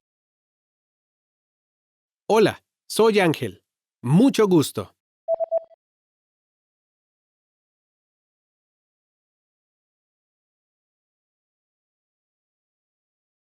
Mucho gusto. Soy Sonia. Listen again and repeat. Mucho gusto. Soy Sonia.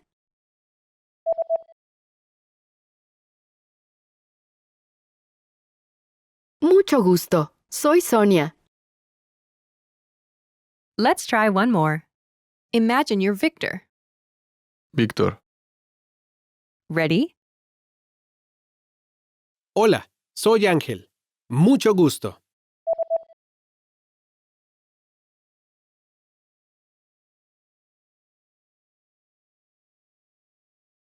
Mucho gusto.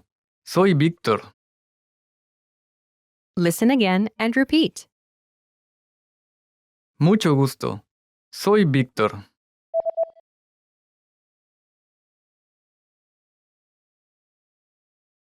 Mucho gusto. Soy Víctor.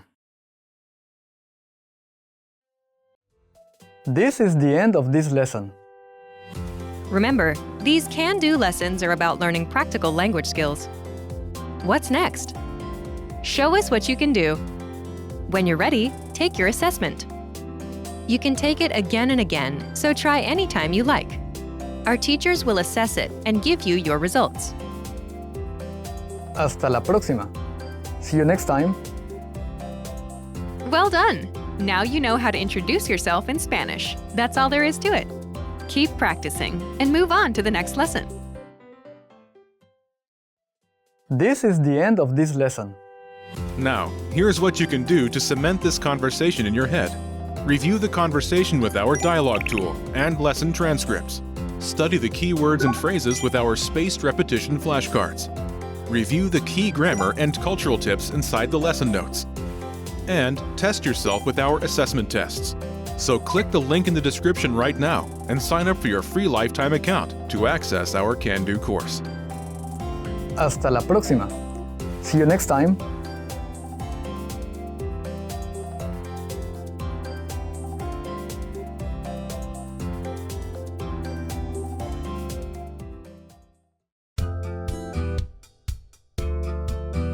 Welcome to Can Do Spanish by SpanishPod101.com. Hola a todos. Soy Víctor Trejo. Hi everyone. I'm Víctor Trejo. In this lesson, you'll learn how to tell someone where you're from in Spanish. This is Mark Lee, and he's on a plane to Mexico.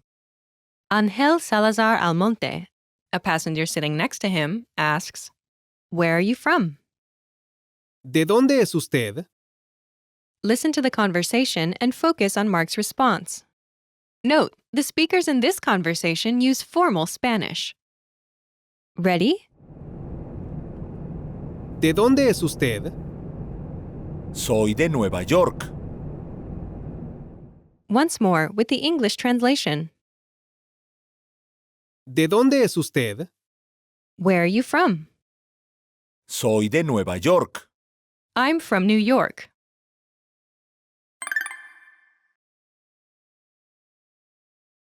Let's take a closer look at the conversation.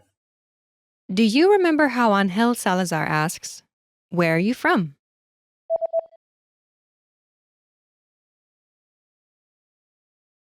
¿De dónde es usted?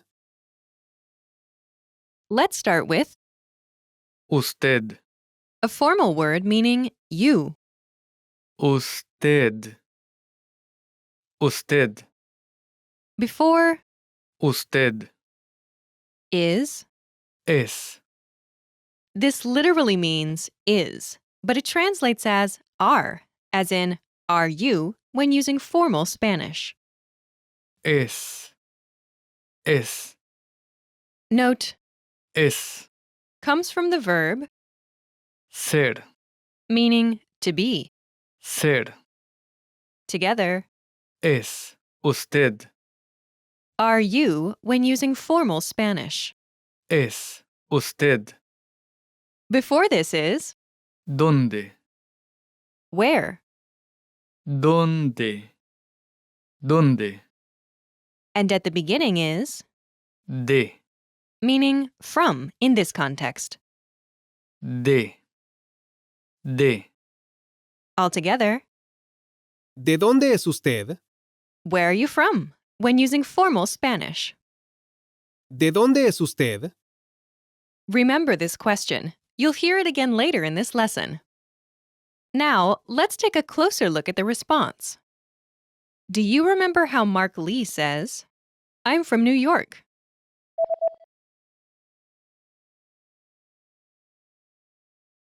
Soy de Nueva York.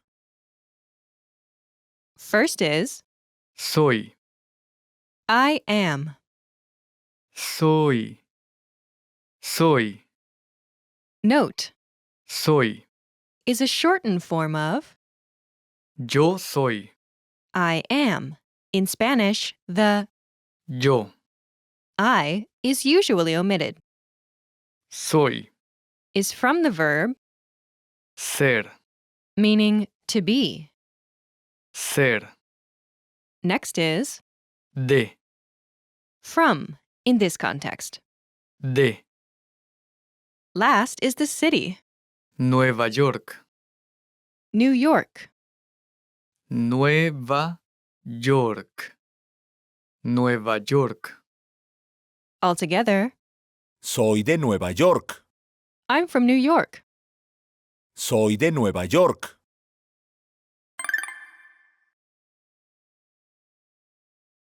The pattern is Soy de city name. I'm from city name. Soy de city name. To use this pattern, simply replace the city name placeholder with the name of your hometown. Imagine you're from Sydney. In Spanish, it's Sydney. Sydney. Sydney. say, I'm from Sydney. Ready?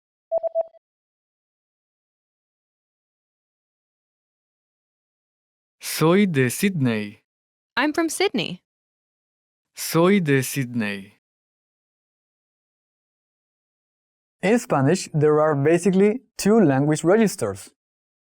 The formal register, which is used to address strangers or people we encounter in business settings, and the informal register, which is used to talk to friends, family, and people younger than yourself. When addressing a single person, there are two options. Usted, when using the formal register, and tú, when using the informal register. Since this lesson's dialogue is between two strangers meeting for the first time, we will be using the formal register in this lesson. Let's look at some examples. Listen and repeat, or speak along with the native speakers. Soy de Nueva York. Soy de Nueva York. Soy de Guadalajara. Soy de Guadalajara. Soy de Seattle.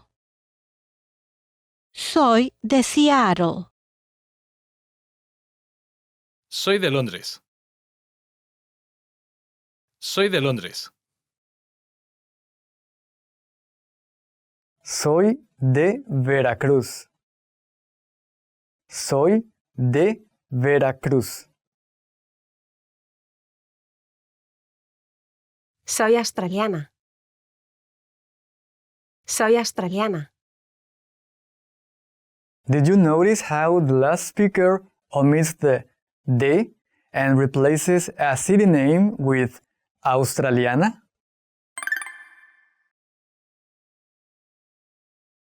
Soy australiana. I'm Australian. Soy australiana. Instead of De. plus the city name placeholder, she uses an adjective for her nationality. This pattern is Soy nationality. I'm nationality. Soy nationality. In Mia Martin's case, she uses a feminine adjective to describe herself. Soy australiana. If the speaker were a male from Australia, he would use a masculine adjective Australiano.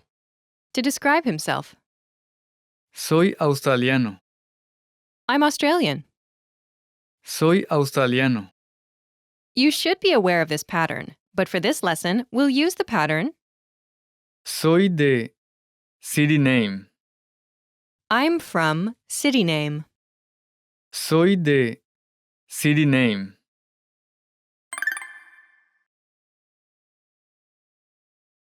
Let's review the key vocabulary. Guadalajara. Guadalajara, Guadalajara. Guadalajara. Seattle. Seattle, Seattle. Seattle. Londres. London, Londres. Londres. Veracruz. Veracruz, Veracruz. Veracruz.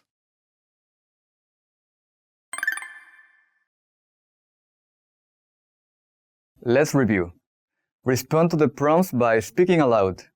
Then repeat after me, focusing on pronunciation. Ready? Do you remember how to say New York? Nueva York. Nueva York. And the word meaning from? De. De. Now, do you remember how Mark says, I'm from New York?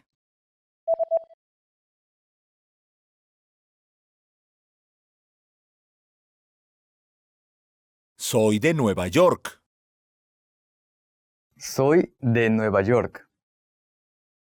Do you remember how to say where? ¿Dónde? ¿Dónde? And the formal word for you?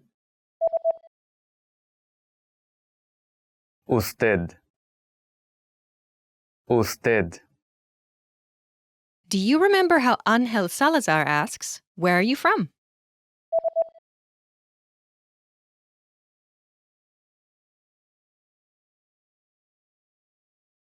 ¿De dónde es usted? ¿De dónde es usted? Do you remember how to say London? Londres. Londres. And the word for Seattle? Seattle. Seattle. Do you remember the word for Veracruz? Veracruz. Veracruz.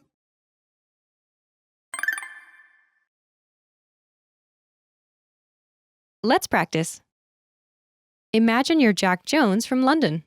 Respond to Angel's question. Ready? ¿De dónde es usted?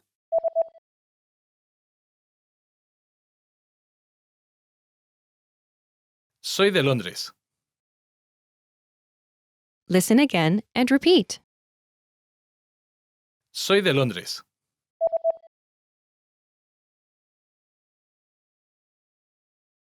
Soy de Londres.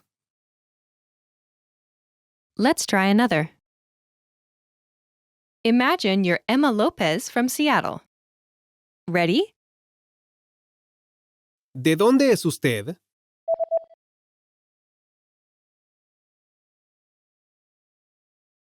Soy de Seattle. Listen again and repeat. Soy de Seattle.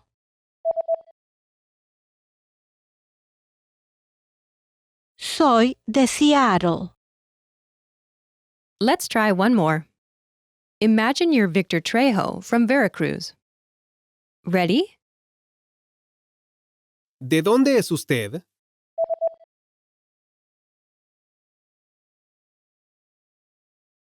Soy de Veracruz. Listen again and repeat. Soy de Veracruz.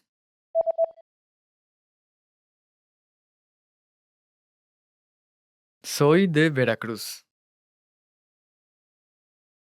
You can also use the pattern with states and countries. For example, Soy de México. I'm from Mexico. This is the end of this lesson. Remember, these can-do lessons are about learning practical language skills. What's next? Show us what you can do. When you're ready, take your assessment. You can take it again and again, so try anytime you like. Our teachers will assess it and give you your results. Hasta la próxima. See you next time. Well done! Now you know how to tell someone where you're from in Spanish. That's all there is to it. Keep practicing and move on to the next lesson. This is the end of this lesson. Now, here's what you can do to cement this conversation in your head. Review the conversation with our dialogue tool and lesson transcripts.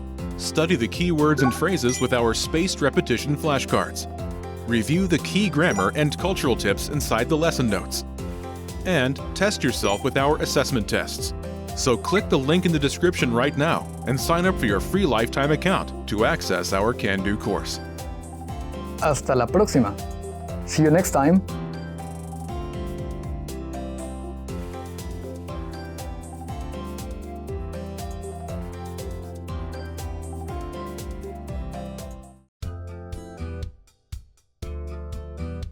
Welcome to Can Do Spanish by SpanishPod101.com. Hola a todos. Soy Víctor Trejo. Hi everyone. I'm Víctor Trejo. In this lesson, you'll learn how to talk about your occupation in Spanish. This is Mark Lee, and he's on a plane to Mexico. He asks the passenger sitting next to him, Ángel Salazar, "Are you a student?" ¿Eres estudiante? Listen to the conversation and focus on Angel's response. Note, the speakers in this conversation use informal Spanish. Ready? ¿Eres estudiante? No, no soy estudiante. Soy inversionista. Once more with the English translation. ¿Eres estudiante? Are you a student? No, no soy estudiante. Soy inversionista. No, I'm not a student. I'm an investor.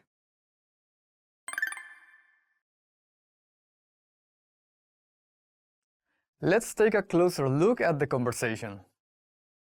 Do you remember how Mark asks, "Are you a student?"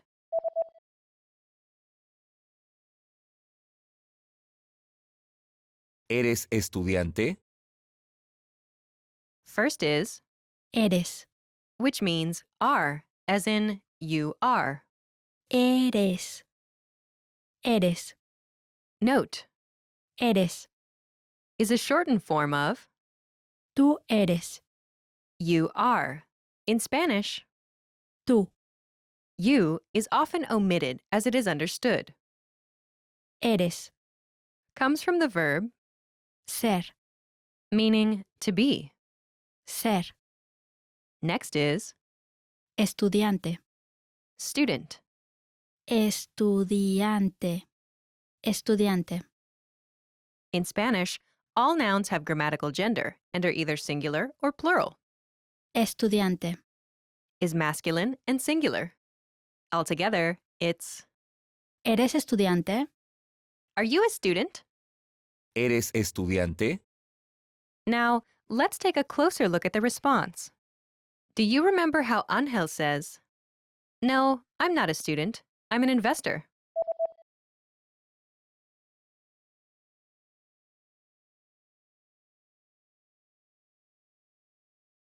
No, no soy estudiante. Soy inversionista. First is No. no. No.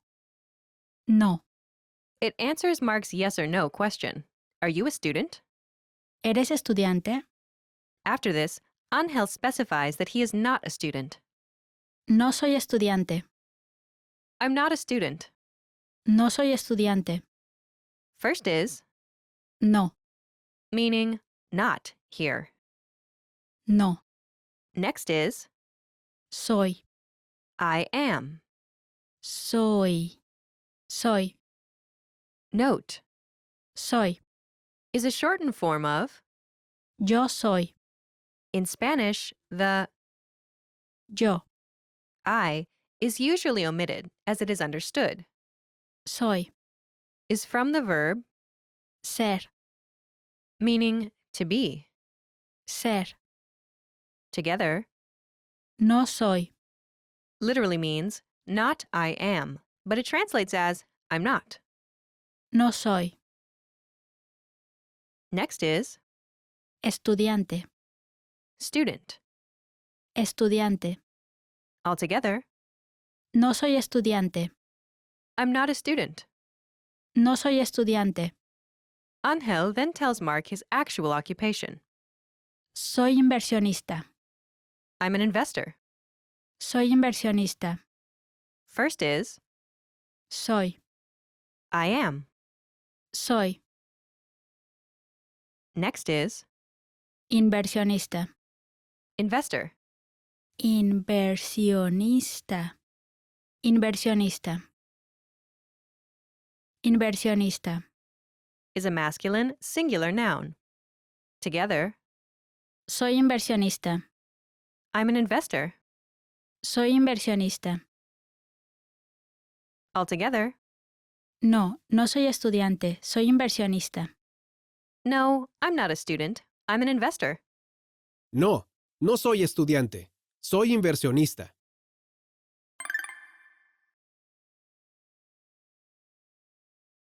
The pattern is No, no soy occupation. Soy actual occupation. no, I'm not occupation. I'm actual occupation. No, no soy occupation. Soy actual occupation. Imagine you're Emma Lopez, a student. Angel Salazar asks you if you're a teacher.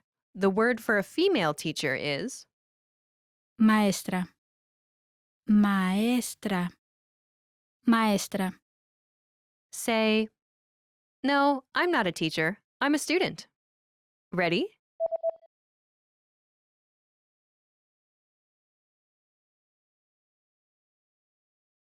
No, no soy maestra. Soy estudiante. No, I'm not a teacher. I'm a student. No, no soy maestra. Soy estudiante. In Spanish, some occupations have the same word for both genders. For example, Estudiante. Estudiante. Estudiante. however, much of the time, words will differ depending on gender. In general, nouns that end in O tend to be masculine, while nouns that end in A tend to be feminine.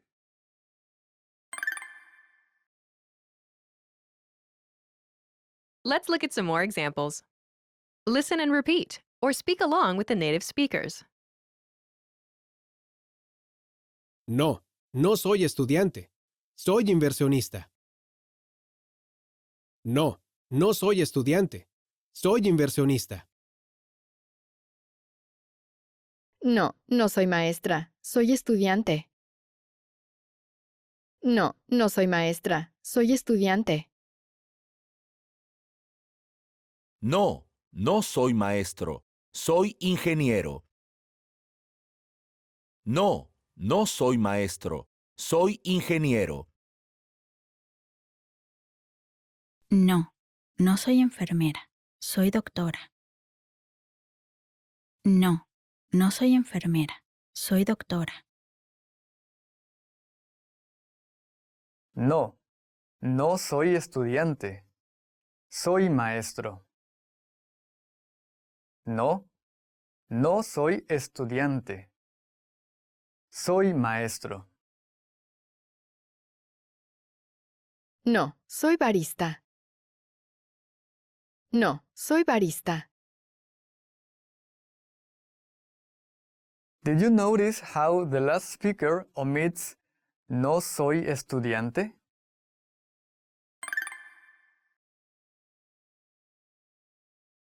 No, soy barista. No, I'm a barista. No, soy barista. When directly responding to someone's question, it's often possible to omit part of the response. Here, by simply answering No, no, you can omit no soy estudiante.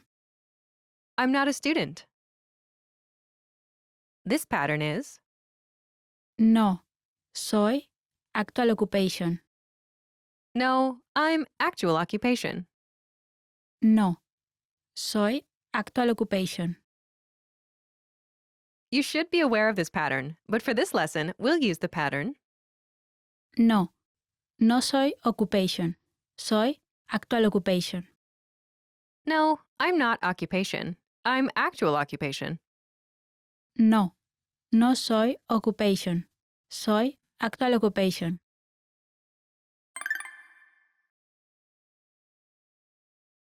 Let's review the key vocabulary.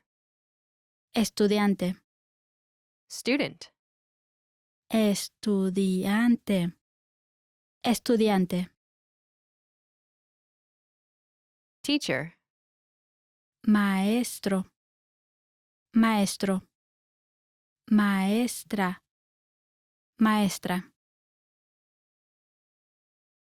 Engineer. Ingeniero. Ingeniero. Ingeniera. Ingeniera. Nurse. Enfermero. Enfermero. Enfermera. Enfermera. Doctor. Doctor. Doctor. Doctora. Doctora. Barista. Barista. Barista.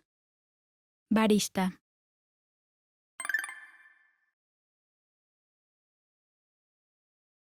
Let's review. Respond to the prompts by speaking aloud. Then repeat after me, focusing on pronunciation. Ready? Do you remember the word for a male investor?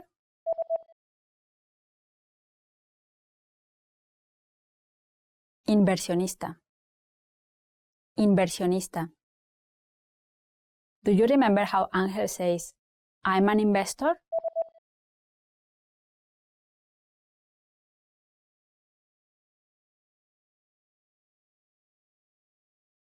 Soy inversionista. Soy inversionista. Do you remember how to say student?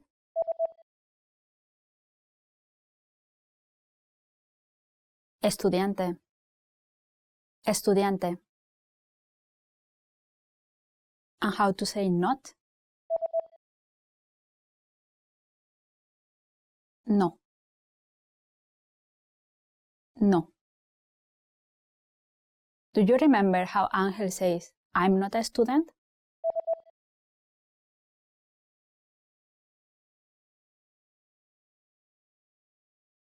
No soy estudiante. No soy estudiante. Do you remember how Angel Salazar says, I'm not a student, I'm an investor?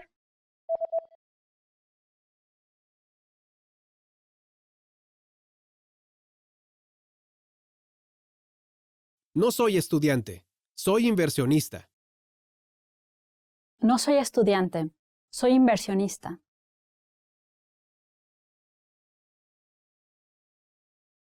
Do you remember how Mark Lee asks, Are you a student?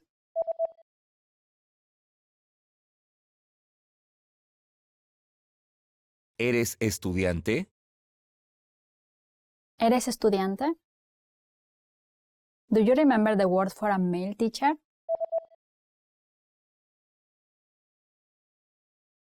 Maestro. Maestro. And the word for a female teacher?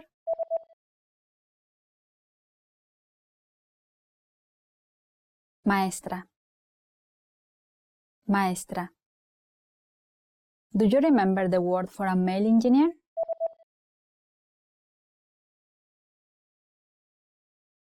Ingeniero. Ingeniero.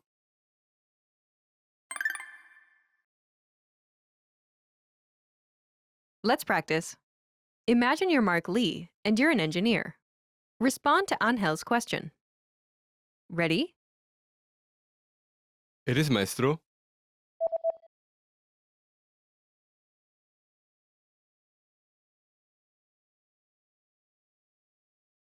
No, no soy maestro. Soy ingeniero. Listen again and repeat. No, no soy maestro. Soy ingeniero.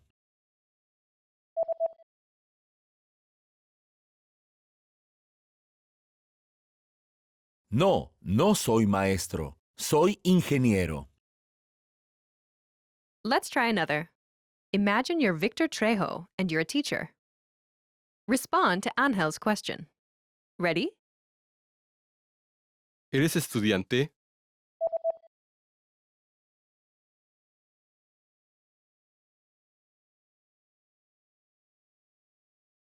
No, no soy estudiante.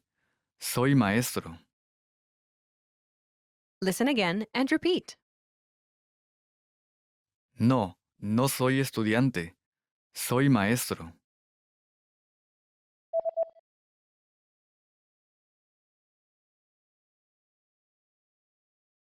No, no soy estudiante. Soy maestro. Let's try one more.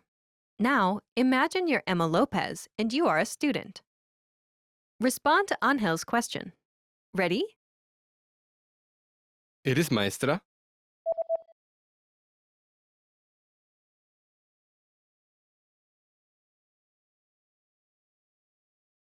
No, no soy maestra. Soy estudiante.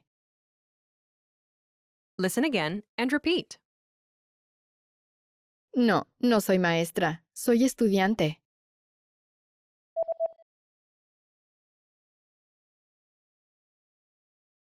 No, no soy maestra. Soy estudiante. This is the end of this lesson. Remember, these can-do lessons are about learning practical language skills. What's next? Show us what you can do. When you're ready, take your assessment. You can take it again and again, so try anytime you like. Our teachers will assess it and give you your results. Hasta la próxima. See you next time. Well done! Now you know how to talk about your occupation in Spanish. That's all there is to it. Keep practicing and move on to the next lesson. This is the end of this lesson. Now, here's what you can do to cement this conversation in your head. Review the conversation with our dialogue tool and lesson transcripts. Study the key words and phrases with our spaced repetition flashcards. Review the key grammar and cultural tips inside the lesson notes. And test yourself with our assessment tests. So click the link in the description right now and sign up for your free lifetime account to access our Can-Do course. Hasta la próxima.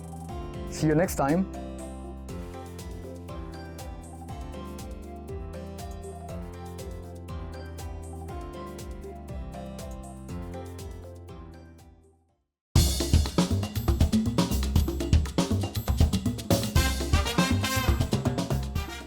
Hi, welcome to Introduction to Spanish. My name is Alicia, and I'm joined by... Hi everyone, I'm Leah. In this series, you'll learn everything you need to know to get started learning Spanish. That's right, and we're here to help guide you through your journey. In this lesson, you'll learn the reasons why you should start learning Spanish, about the different types of Spanish dialects, and how to get started. There are many reasons you should start learning Spanish. Did you know? Spanish is the second most spoken language in the entire world. There are even more native speakers of Spanish than there are native speakers of English. Knowing Spanish allows you to communicate with more people. And Spanish isn't just a language, but a culture and a way of living. Many cultural experiences, modes of thinking, and ways of living can only truly be understood by speakers of a given language. When we are thinking, we use our native language to do so. But if you learn another language and become multilingual, you can actually choose to think in another language. Just imagine what it'd be like thinking to yourself in Spanish. Things that are inherent in language, such as degrees of politeness or gender classes in everyday nouns, impact the way people in that culture interact with one another. Thinking in another language allows you to see why people in that culture do things the way that they do. Learning a new language then provides a new way for you to see life, and this ultimately helps you to grow as a person. If you like to travel, then you must know how important language is. This is particularly true for Spanish-speaking countries. Unlike many other countries around the world, the majority of people in most Spanish-speaking countries have a very poor ability to speak English. If you hope to interact with locals in most Spanish-speaking countries, it's crucial that you learn how to communicate in Spanish.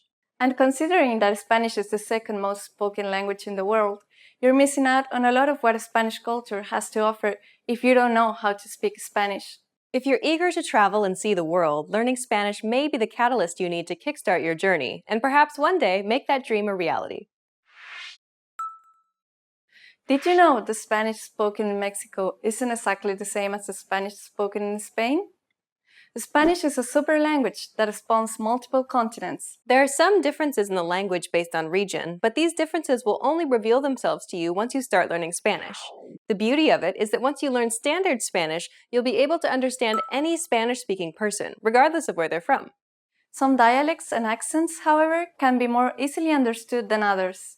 Mexican Spanish, Argentinian, and Spanish from Chile, for example, are generally easier to understand because they're spoken slower and words are pronounced more clearly.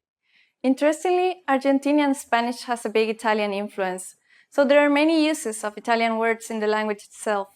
This makes it easier for people who know Italian to learn and understand Argentinian.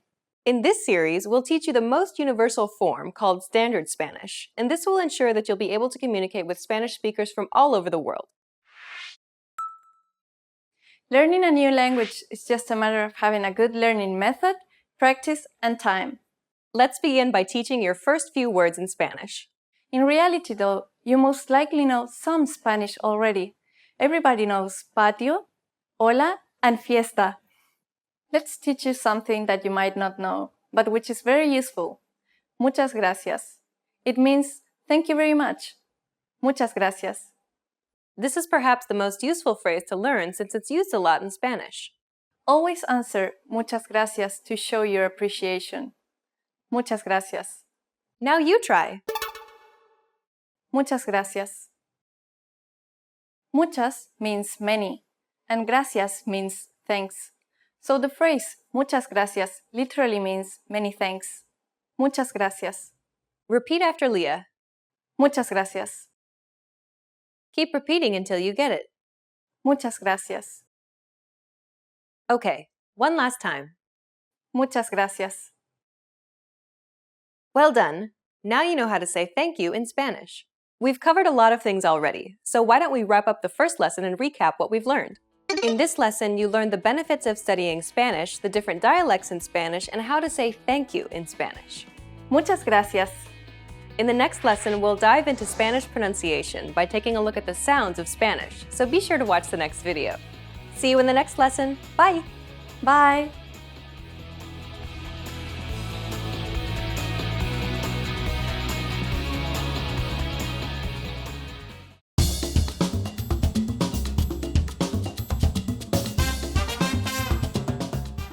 Hi! Welcome to Introduction to Spanish. My name is Alicia, and I'm joined by... Hi everyone, I'm Leah. In this lesson, you'll learn the basics of Spanish pronunciation.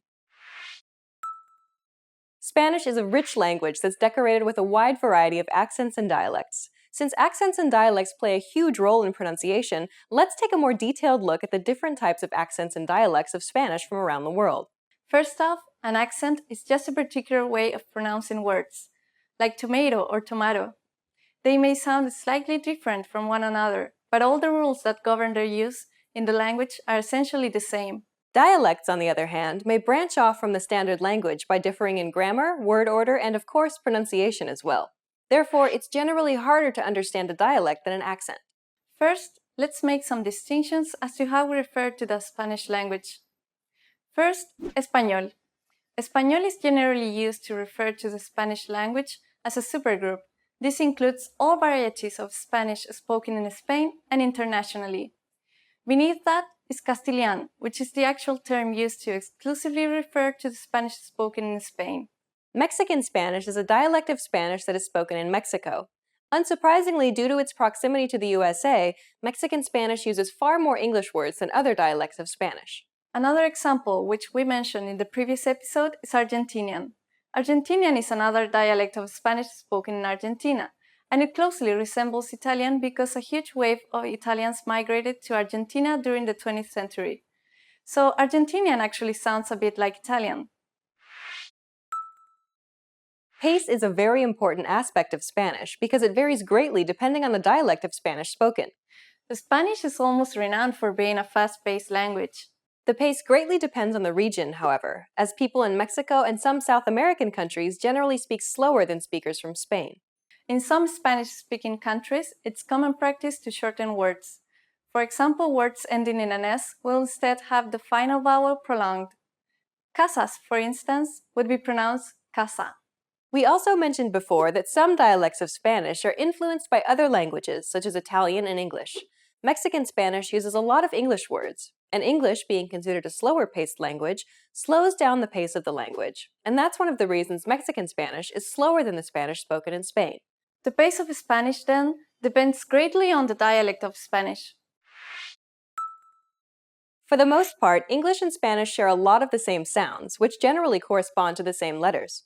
Thankfully, learning Spanish pronunciation is much easier than English pronunciation. Learning English is more a matter of memorization and practice, whereas Spanish is a combination of learning and practice. It takes much longer for a student to learn English pronunciation than Spanish pronunciation.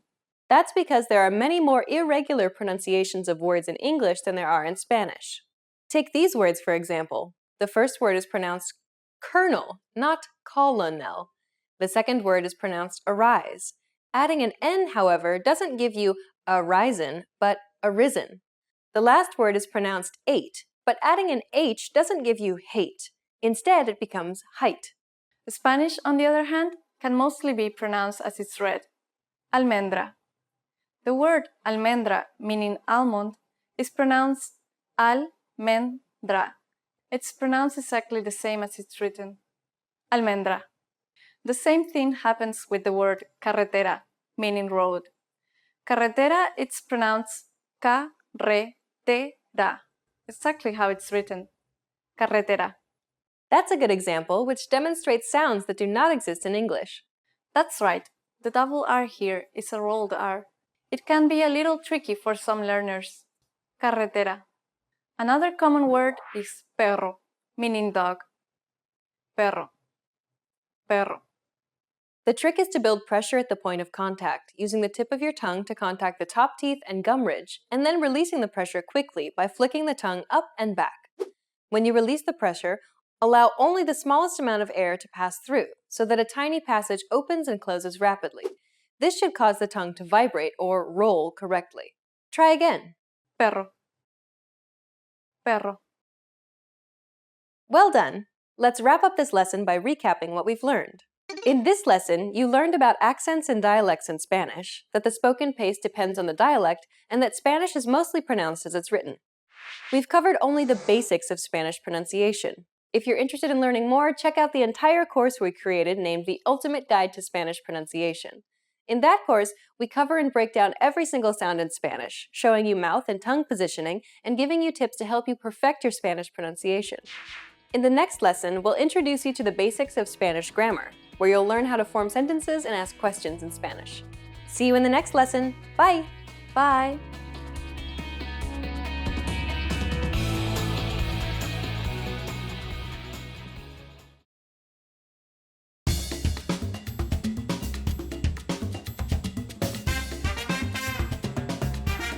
Hi!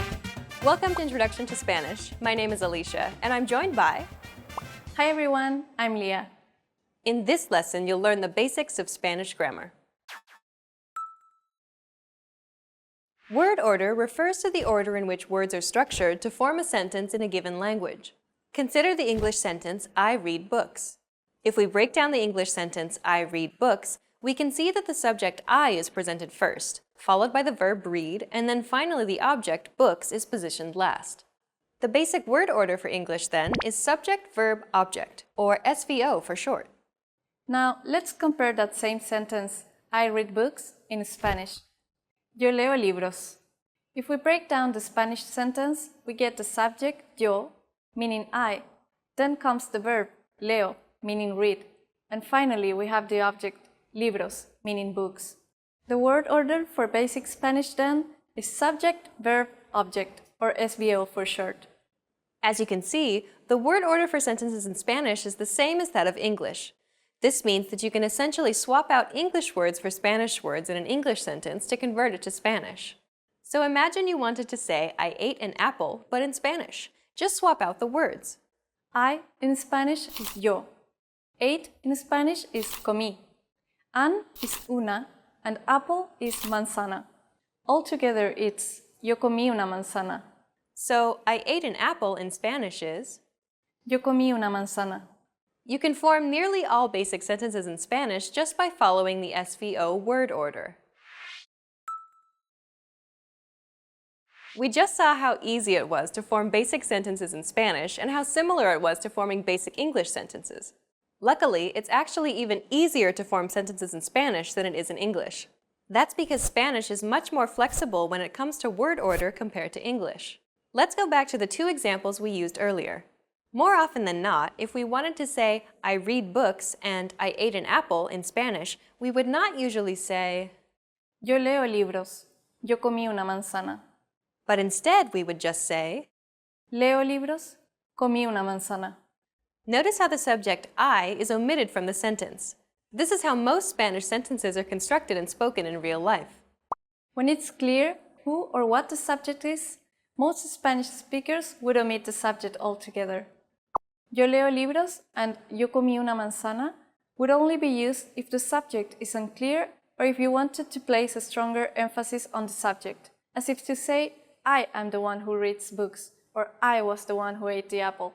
So, most of the time, we can actually express any simple action in Spanish with just two words, the verb and the object in Spanish. So far, we've only looked at affirmative sentences in Spanish. But what if you wanted to make the sentence negative? Well, that's very easy as well. All you have to do is just add no before the verb and that's it. So, I don't read books would be No leo libros. Same thing for I didn't eat an apple. Just add no before the verb. No comí una manzana. And that's all there is to it. Once again, it's much simpler to form questions in Spanish than it is in English. There's actually a variety of different methods of forming a question in Spanish. Let's go through some of them. Will seem a little strange if we ask our own selves a question in Spanish. So let's introduce a new subject. Let's go with Juan, a very typical Spanish name. So instead of I read books, we now have Juan reads books. Juan lee libros. The simplest way we can turn that statement into a question is by just raising our intonation at the end of the sentence. Juan lee libros? Meaning, does Juan read books? In conversation, we just need to raise the intonation at the end to express that it's a question. In writing, however, we have to include the question mark at the end, just like in English. But unlike English, questions in Spanish are marked with an inverted question mark at the beginning of the question as well. Juan lee libros? Another simple way we can turn a statement into a question is by adding a question tag at the end of a sentence. One question tag in English, for example, is right? Something something statement, right? It works in exactly the same way in Spanish. Juan lee libros, no? Juan reads books, doesn't he? The final way to make a sentence in Spanish is to actually switch the verb and the subject. So statements in Spanish would normally be SVO, but to formulate a question, it'll be VSO. The verb and subject are switched. ¿Lee Juan libros? Meaning, does Juan read books? All of these questions mean the same thing, but they're not completely identical. There are tiny nuances that go along with the method you use to formulate a question. The first and last examples appear to have exactly the same meaning, but Juan lee libros places a greater emphasis on Juan because the subject appears first in the sentence, as opposed to lee Juan libros, where the emphasis is on the verb. As you can see, there are many ways to form basic questions in Spanish. In this lesson, you learned about the word order of Spanish, how to form affirmative and negative sentences, about the omission of the subject, and how to form questions. We've covered only the very basics of Spanish grammar. If you're interested in learning more, check out our Spanish in 3 Minutes video series. In that course, we teach you useful phrases while covering the fundamentals of Spanish grammar, and each lesson is only 3 minutes long. In the next lesson, we'll introduce you to the basics of Spanish writing. See you in the next lesson. Bye! Bye!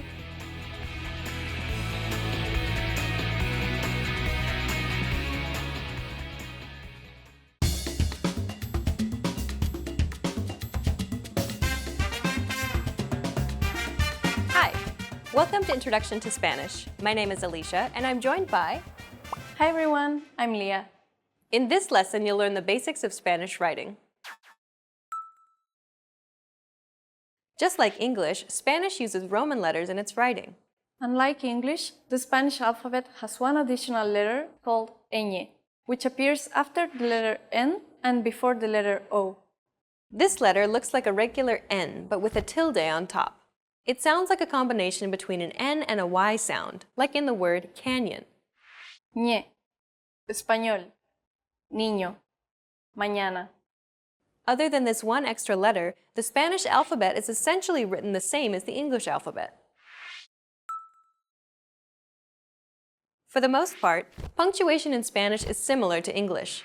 A period marks the end of a sentence, and a comma indicates a pause. Exclamation and question marks, however, are a different story.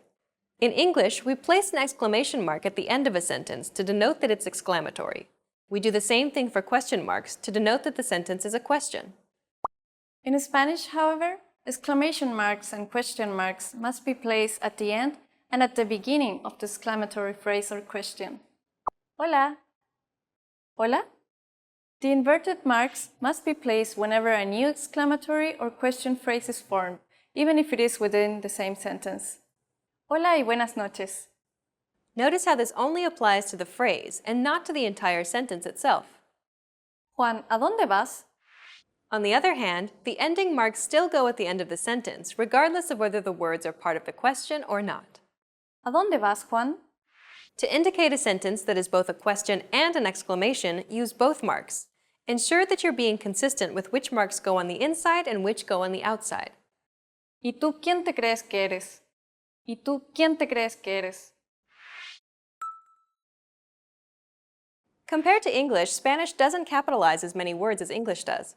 Let's go over a few cases where English capitalizes words when Spanish does not. The days of the week and the months of the year are not capitalized in Spanish. For example, Hoy es jueves 23 de octubre. Seasons of the year are also not capitalized. El invierno se acerca. Personal titles are not capitalized unless they are abbreviations. Señor, señorita, doctor. Titles, such as those of a movie or book, capitalize the first word only. Every other word in the title is written in lowercase. Harry Potter y la piedra filosofal. Names of countries and cities are capitalized, but names of languages are not. Reino Unido. Estados Unidos. Hablo inglés. Finally, we come to the Spanish accent mark. Spanish uses a mark called the acute accent. It looks like a diagonal line which starts from the bottom left and rises towards the upper right. This accent mark appears above the letter. More specifically, accents will only appear over the 5 vowels in Spanish. The Spanish accent is used to indicate that the syllable which has the accent must be stressed. So always stress the syllable which has the accent. Médico. Compró. Some words are spelled the same and sound the same, but have different meanings in Spanish. El. El. In these situations, the accent is used to differentiate the two words, so it's clear exactly which word we're referring to. Más. Más. Okay, so we've covered the main accent mark in Spanish, but what about these ones? Don't be fooled by the first example. Even though it might look like an accent, it's just the letter ñ in Spanish. The second example is an accent marker, and it's used to indicate that the U should be pronounced. This is because the letter U is usually silent when it comes after the letter G. Consider the following examples. Guerra. Guerrilla. Vergüenza. Pingüino. Notice how the U is silent in the first two examples. Guerra. Guerrilla. But pronounced in the last two. Vergüenza. Pingüino. Keep in mind, though, that this accent only occurs in a few words that have the letters G and U together. In this lesson, you learned that Spanish uses Roman letters like English, with one additional letter. Exclamation and question marks appear inverted at the beginning of the phrase and upright at the end of the sentence. Days, months, and seasons aren't capitalized in Spanish, and the acute accent is used in Spanish mainly to indicate stress. In the next lesson, you'll be entering Spanish Boot Camp, where you'll learn useful beginner phrases to get you speaking Spanish right away. See you in the next lesson. Bye! Bye!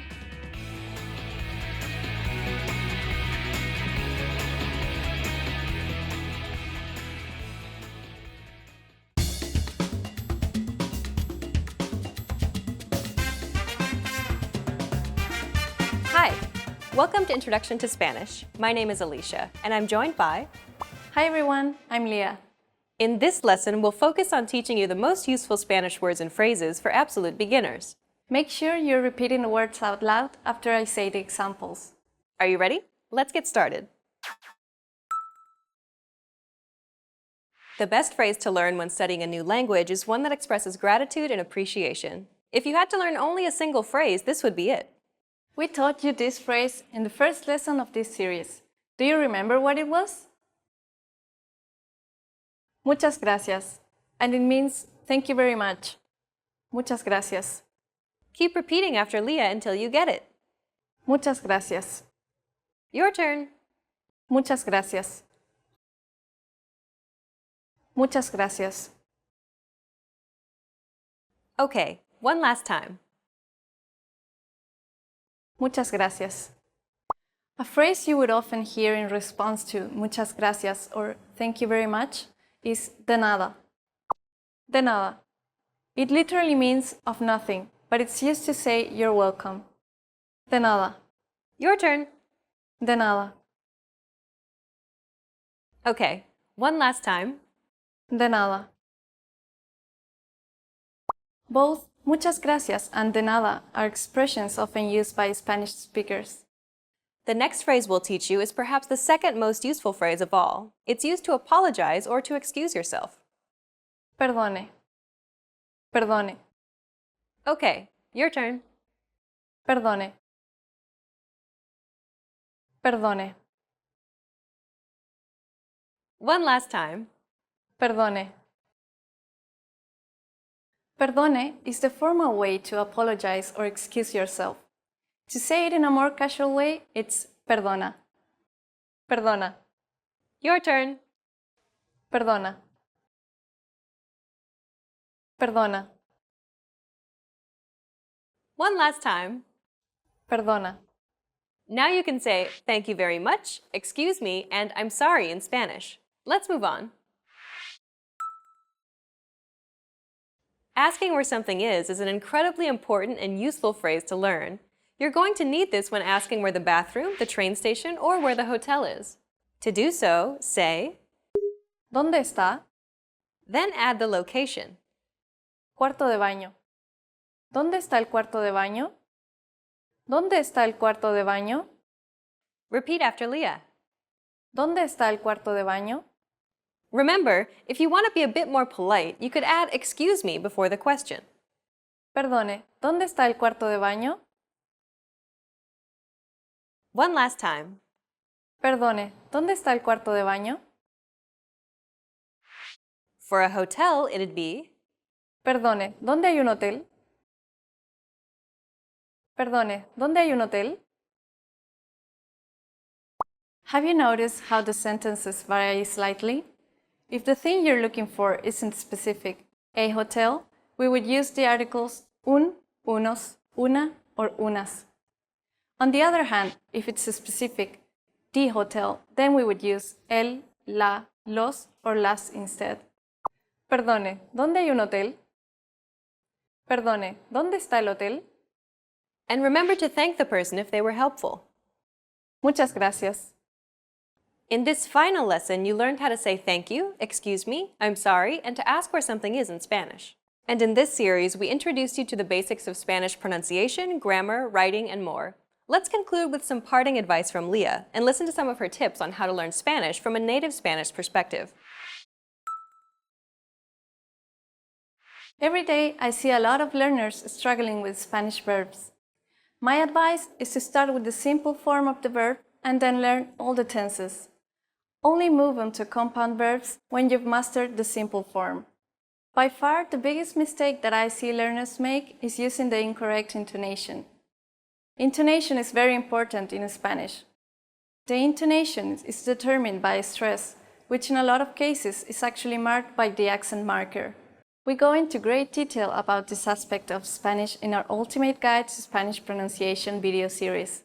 We'll link that at the end of the video.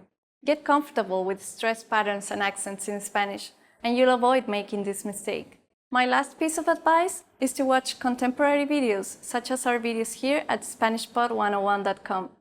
This will ensure that you're learning real, applicable Spanish in the fastest and most effective way. You've reached the end of this course, Introduction to Spanish, but it's only the beginning of your journey to Spanish fluency. Where do you go from here? Try our innovative Spanish culture series, where we teach you beginner vocab and even more useful phrases. Or check out any of our other video series. We have many different categories for you to choose from. Good luck as you continue learning Spanish, and I'll see you in another video. Bye! Bye!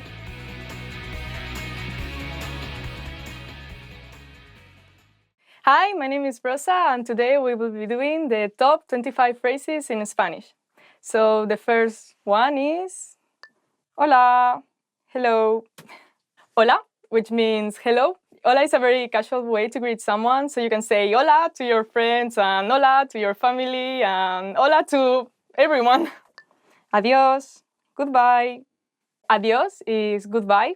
I don't know why, but to me, adios sounds a bit harsh, so I don't really like saying adios. It sounds like you're not going to see that person again, maybe. So instead of adios, I would maybe use hasta luego, which is see you later. Buenos días, good morning. The next one is buenos días, which is good morning. Yep, you say it when you see someone in the morning. So, buenos días. Buenas tardes, good afternoon. Buenas tardes, which is good afternoon. Buenas tardes is used from 12 p.m. on. So yeah, maybe you are having lunch and you see someone, so you say, buenas tardes. Buenas noches, good night. The next one is buenas noches, which means good night. Say like goodbye. When you are going to sleep, you say buenas noches. Is the last thing you say. Buenas noches. Sí, yes. The next phrase is sí, which means yes. For example, if someone asks me, do you want a slice of cheesecake? I would say sí. No, no. The next phrase is no, which means no. For example, do you want to do your homework? No. Nos vemos. See you later. The next one is nos vemos, which is see you later. Very casual. So yeah, you can say it to your friends or yeah, to your family, whatever, when you want to say like goodbye, see you soon. Hasta mañana. See you tomorrow. The next one is hasta mañana, which means see you tomorrow. For example, if you are at university and you want to say goodbye to your friends, which you won't be seeing until tomorrow, you would say hasta mañana. ¿Cuál es tu nombre? What is your name? So the next phrase is ¿cuál es tu nombre? Which means what is your name? Mi nombre es Rosa. And yeah, what is your name? Tell me. Yo soy Rosa. I am Rosa. The next phrase is yo soy plus your name. So in my case, yo soy Rosa. And it means I am Rosa. What's your name? Encantado de conocerle. Nice to meet you. The next phrase is encantado de conocerle, which is nice to meet you. But the thing is that encantado de conocerle is a bit formal. So if you want to say it to your friends or, I don't know, family, you could say encantado de conocerte. Encantada de conocerte. Gracias. Thank you. The next phrase is gracias, which is thank you. If you want to say thank you very much, you say muchas gracias. Thank you for watching this video. Gracias por ver este video. Thank you. De nada. You're welcome. And the next phrase is de nada, which means you're welcome. So yep, whenever someone says thank you to you, make sure to say de nada. No hay de qué. Don't mention it. The next phrase is no hay de qué. Don't mention it. So if you do a favor to someone and that someone says thank you to you, gracias, you could say no hay de qué. Por favor, please. The next one is por favor, which means please. So if you want to ask for a favor to someone, you would say por favor. Por favor, suscribiros a este canal. Please subscribe to this channel. Perdón. Sorry.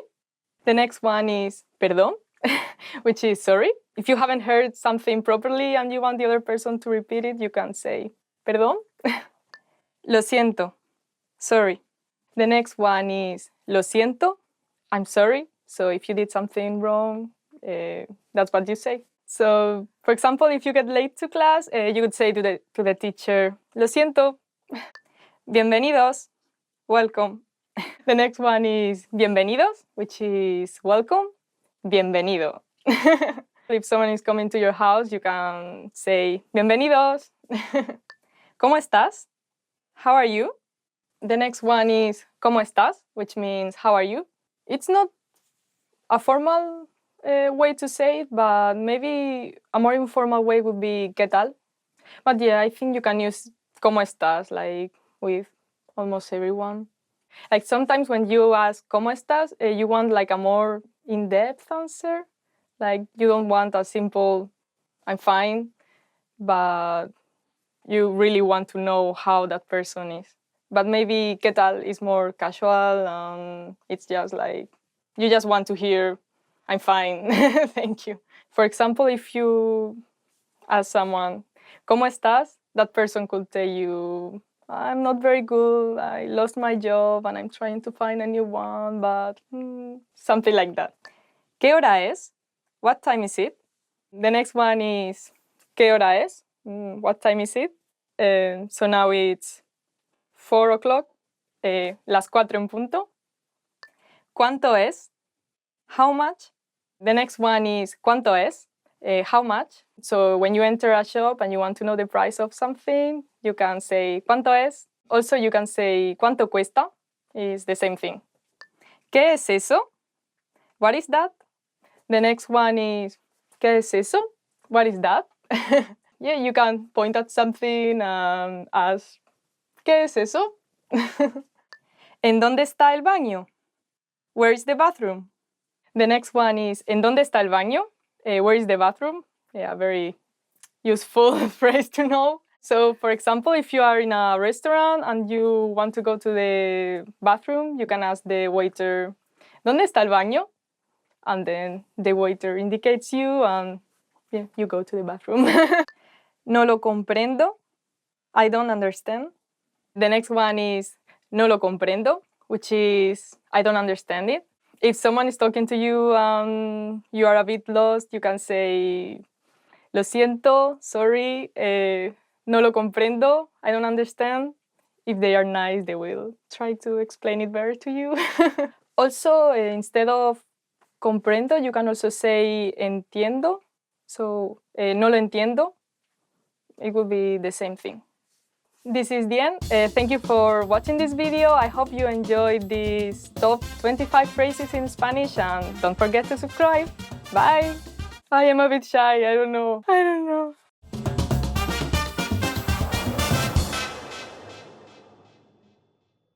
Want to master grammar so you can speak properly, express yourself better, and understand more? In this video, I'll show you how to master grammar with our lessons and learning program. Let's begin. Number 1. Listen to the lesson conversations and explanations. In every lesson, you learn a conversation. Then, our teachers break down every word and grammar rule. So you're actually learning grammar rules in the context of conversations, and you can easily see how they're used. Once you're done, review the conversation again and again to remember what you've learned. Number 2. Read the bonus explanations and tutorials. With the lesson notes, you get extra grammar explanations and examples that are not presented in the lesson. After you're done with the lesson, read the lesson notes for extra review. You can even save them as PDFs so that you can access them anytime. Number 3. Leave a comment on the lesson. Once you've learned a grammar point, be sure to use it. Leave a comment in the comments section. Write some example sentences for practice. Our teachers will review your comment and give you feedback. Number 4. Unlock even more grammar lessons. If you want to find all of the grammar lessons available, visit our lesson library. Under Category, choose Grammar. You'll get all of the pathways and lessons dedicated to helping you learn and master sentence patterns and grammar points. So, if you're ready to finally learn a new language the fast, fun, and easy way, sign up for your free lifetime account by clicking on the link in the description. Signing up takes less than 30 seconds, and you'll start speaking from your very first lesson. If you enjoyed these tips, hit the like button, share it with anyone who's trying to learn a new language, and subscribe to our channel. We release new videos every week. I'll see you next time. Bye!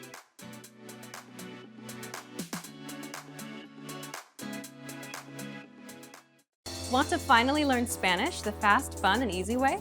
In this video, I'll show you the top 10 ways to get started. So let's begin. Number 1. Take your very first lesson. Access any audio or video lesson on SpanishPod101.com and just press the play button to get started. Don't have an account? Don't worry. Just go to the sign up page to create an account. It takes less than 30 seconds and it's free.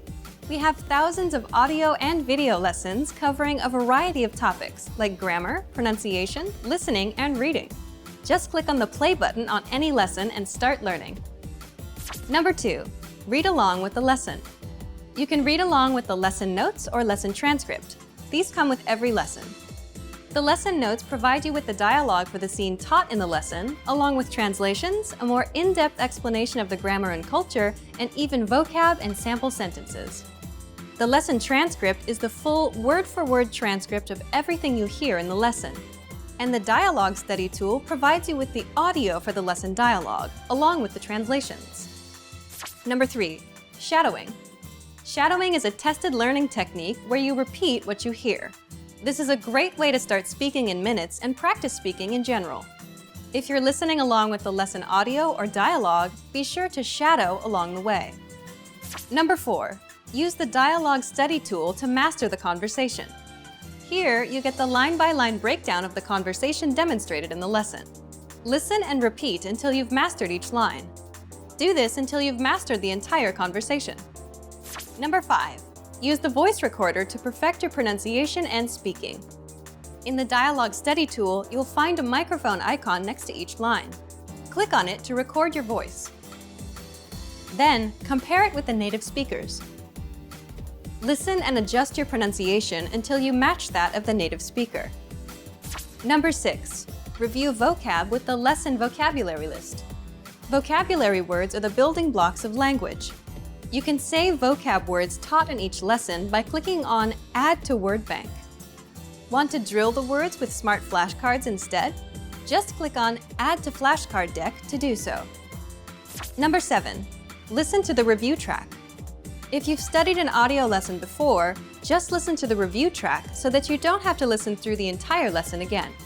This is a great way to reinforce the material that you've learned, and it's great to have on the go. Just access any audio lesson and click on the download icon. Then click Review to download the review track. Number 8. Review with quizzes after the lesson. Once you're confident enough with the material taught in the lesson, be sure to take the quiz to test your newfound knowledge.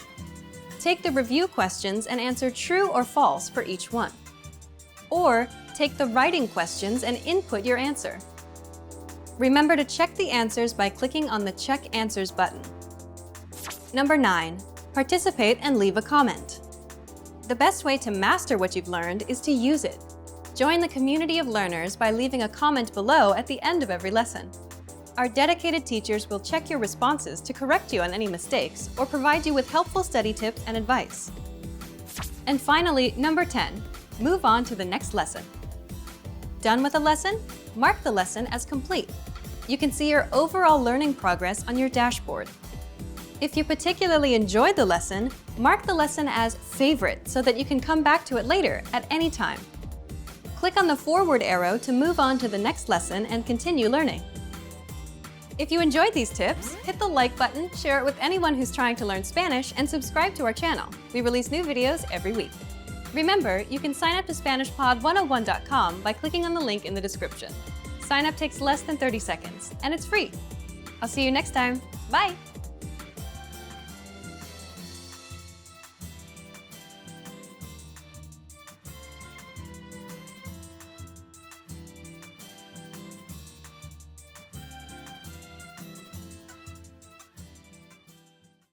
Are you feeling confident as a beginner-level language learner?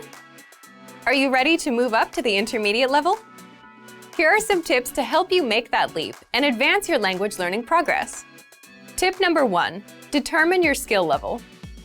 It's important to look across your skills in the major language competencies: listening, speaking, writing, and reading. By taking our level assessment test, you can review your skills in each competency and see your strengths and weaknesses. Keep in mind it's normal to be better in some skills than others. Premium Plus users can take our level assessment test and get personalized recommendations and learning pathways based on your results. Once you've figured out which skills need work, it's time to take action. No matter which of your language skills need to be improved, make sure you choose a method that's both effective and fun to help maintain your regular learning routine.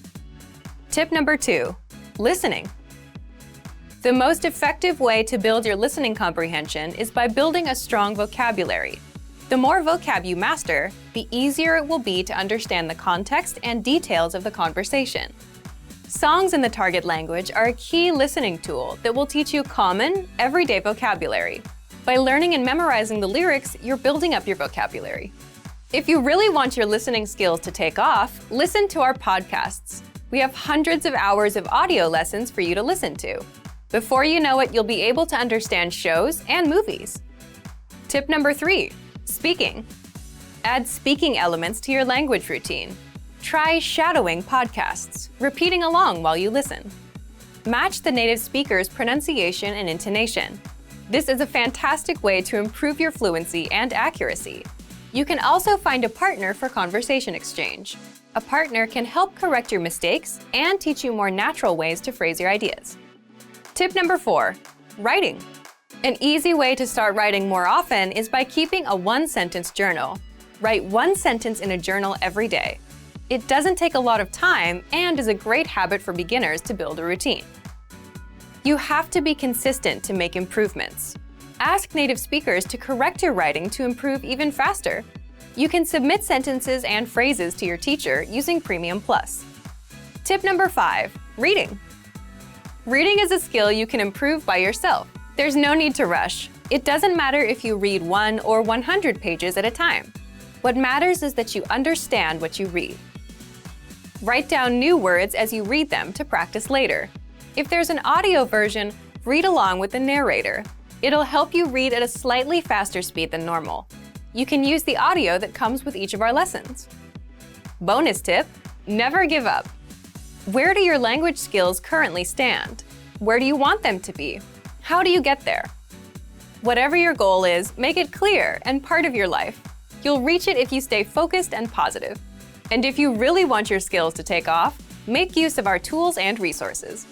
They're designed to help you get to the next level in the fastest, easiest, and most fun way.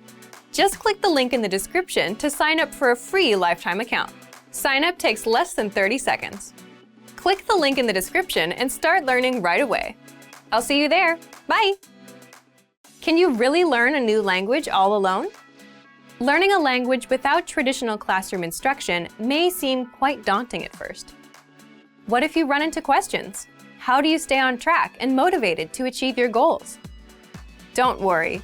Not only is it possible to learn any language without traditional classroom instruction, we have created an advanced and extensive online language learning system to help you do just that. It's designed to help you learn a language on your own and is faster, more convenient, and less expensive than traditional classroom options. Here are 3 reasons to learn a language alone. Number 1, learn at your own pace and on your own schedule. In today's fast-paced world, there isn't always time for traditional classroom instruction. But when you learn alone, you can study anywhere and anytime that suits your schedule best. It makes it far easier to actually reach your goal of learning and mastering the language. Number 2, learning a language on your own can reduce stress and anxiety. In traditional classroom settings, there are pop quizzes, tests, and presentations in front of classmates. While it's valuable to learn public speaking skills and to be able to perform under pressure, for some people, these classroom pressures are a big hurdle for their language learning dreams. Learning alone, however, removes these stressors. Learning outside of a traditional classroom setting can help reduce some of the stress you may feel, and you can work towards your goals all on your own. Number 3, learning alone can help improve cognitive function. While classroom settings often require learners to spend lots of time memorizing information and following instructions, studying a language on your own requires you to problem solve so that you can self-teach and hit your goals. You'll also need to be strict with yourself and stick to a regular study schedule. So yes, in some ways, learning a language on your own can be more challenging than learning in a traditional classroom setting. But teaching yourself a language pays dividends throughout life. In addition to learning a language, you'll also learn time management and problem-solving skills. These are skills that will aid you when social and professional opportunities arise. So, how do you actually learn a language on your own? Number 1. Access our huge collection of audio and video lessons. Ideally, you want audio and/or video lessons that teach vocabulary, grammar, and provide actual conversations and dialogue in your target language to help you with real pronunciation. We have hundreds of hours of HD audio and video lessons on our website, created by professional teachers and actors to help you achieve perfect pronunciation. Plus, all lessons can be accessed 24/7 via any device with internet access. Number 2. Learning paths with courses based upon your exact needs and goals. Simply tell us your goals and we will identify the best courses and study plan to help you reach them in the shortest time possible. Even though you are technically learning a language on your own, our team is always here to help and make sure you reach your goals fast. Number 3. Use advanced learning tools. When you have the right tools and learning resources, it's actually easy to teach yourself a language. Over the last 10 years, we've developed, tested, and refined more than 20 advanced learning tools. These tools aim to boost retention and reduce learning time. Eliminate stress and start learning at your own pace, in bed, your car, or wherever you have a few spare minutes. Our learning resources and tools are designed to help you get to the next level in the fastest, easiest, and most fun way. Just click the link in the description to sign up for a free lifetime account. So if you want to learn language anytime, anywhere, sign up for a free lifetime account by clicking the link in the description. Sign up takes less than 30 seconds. Click the link in the description and start learning right away. I'll see you there. Bye! Want to master grammar so you can speak properly, express yourself better, and understand more? In this video, I'll show you how to master grammar with our lessons and learning program. Let's begin. Number 1. Listen to the lesson conversations and explanations. In every lesson, you learn a conversation. Then, our teachers break down every word and grammar rule.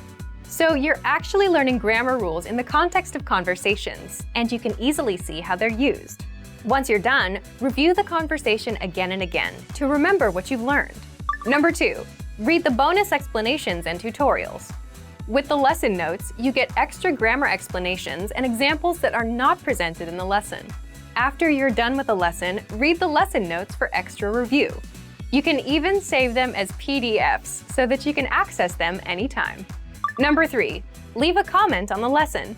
Once you've learned a grammar point, be sure to use it. Leave a comment in the comments section. Write some example sentences for practice. Our teachers will review your comment and give you feedback. Number 4. Unlock even more grammar lessons. If you want to find all of the grammar lessons available, visit our lesson library. Under Category, choose Grammar. You'll get all of the pathways and lessons dedicated to helping you learn and master sentence patterns and grammar points. So, if you're ready to finally learn a new language the fast, fun, and easy way, sign up for your free lifetime account by clicking on the link in the description. Signing up takes less than 30 seconds, and you'll start speaking from your very first lesson. If you enjoyed these tips, hit the like button, share it with anyone who's trying to learn a new language, and subscribe to our channel. We release new videos every week. I'll see you next time. Bye!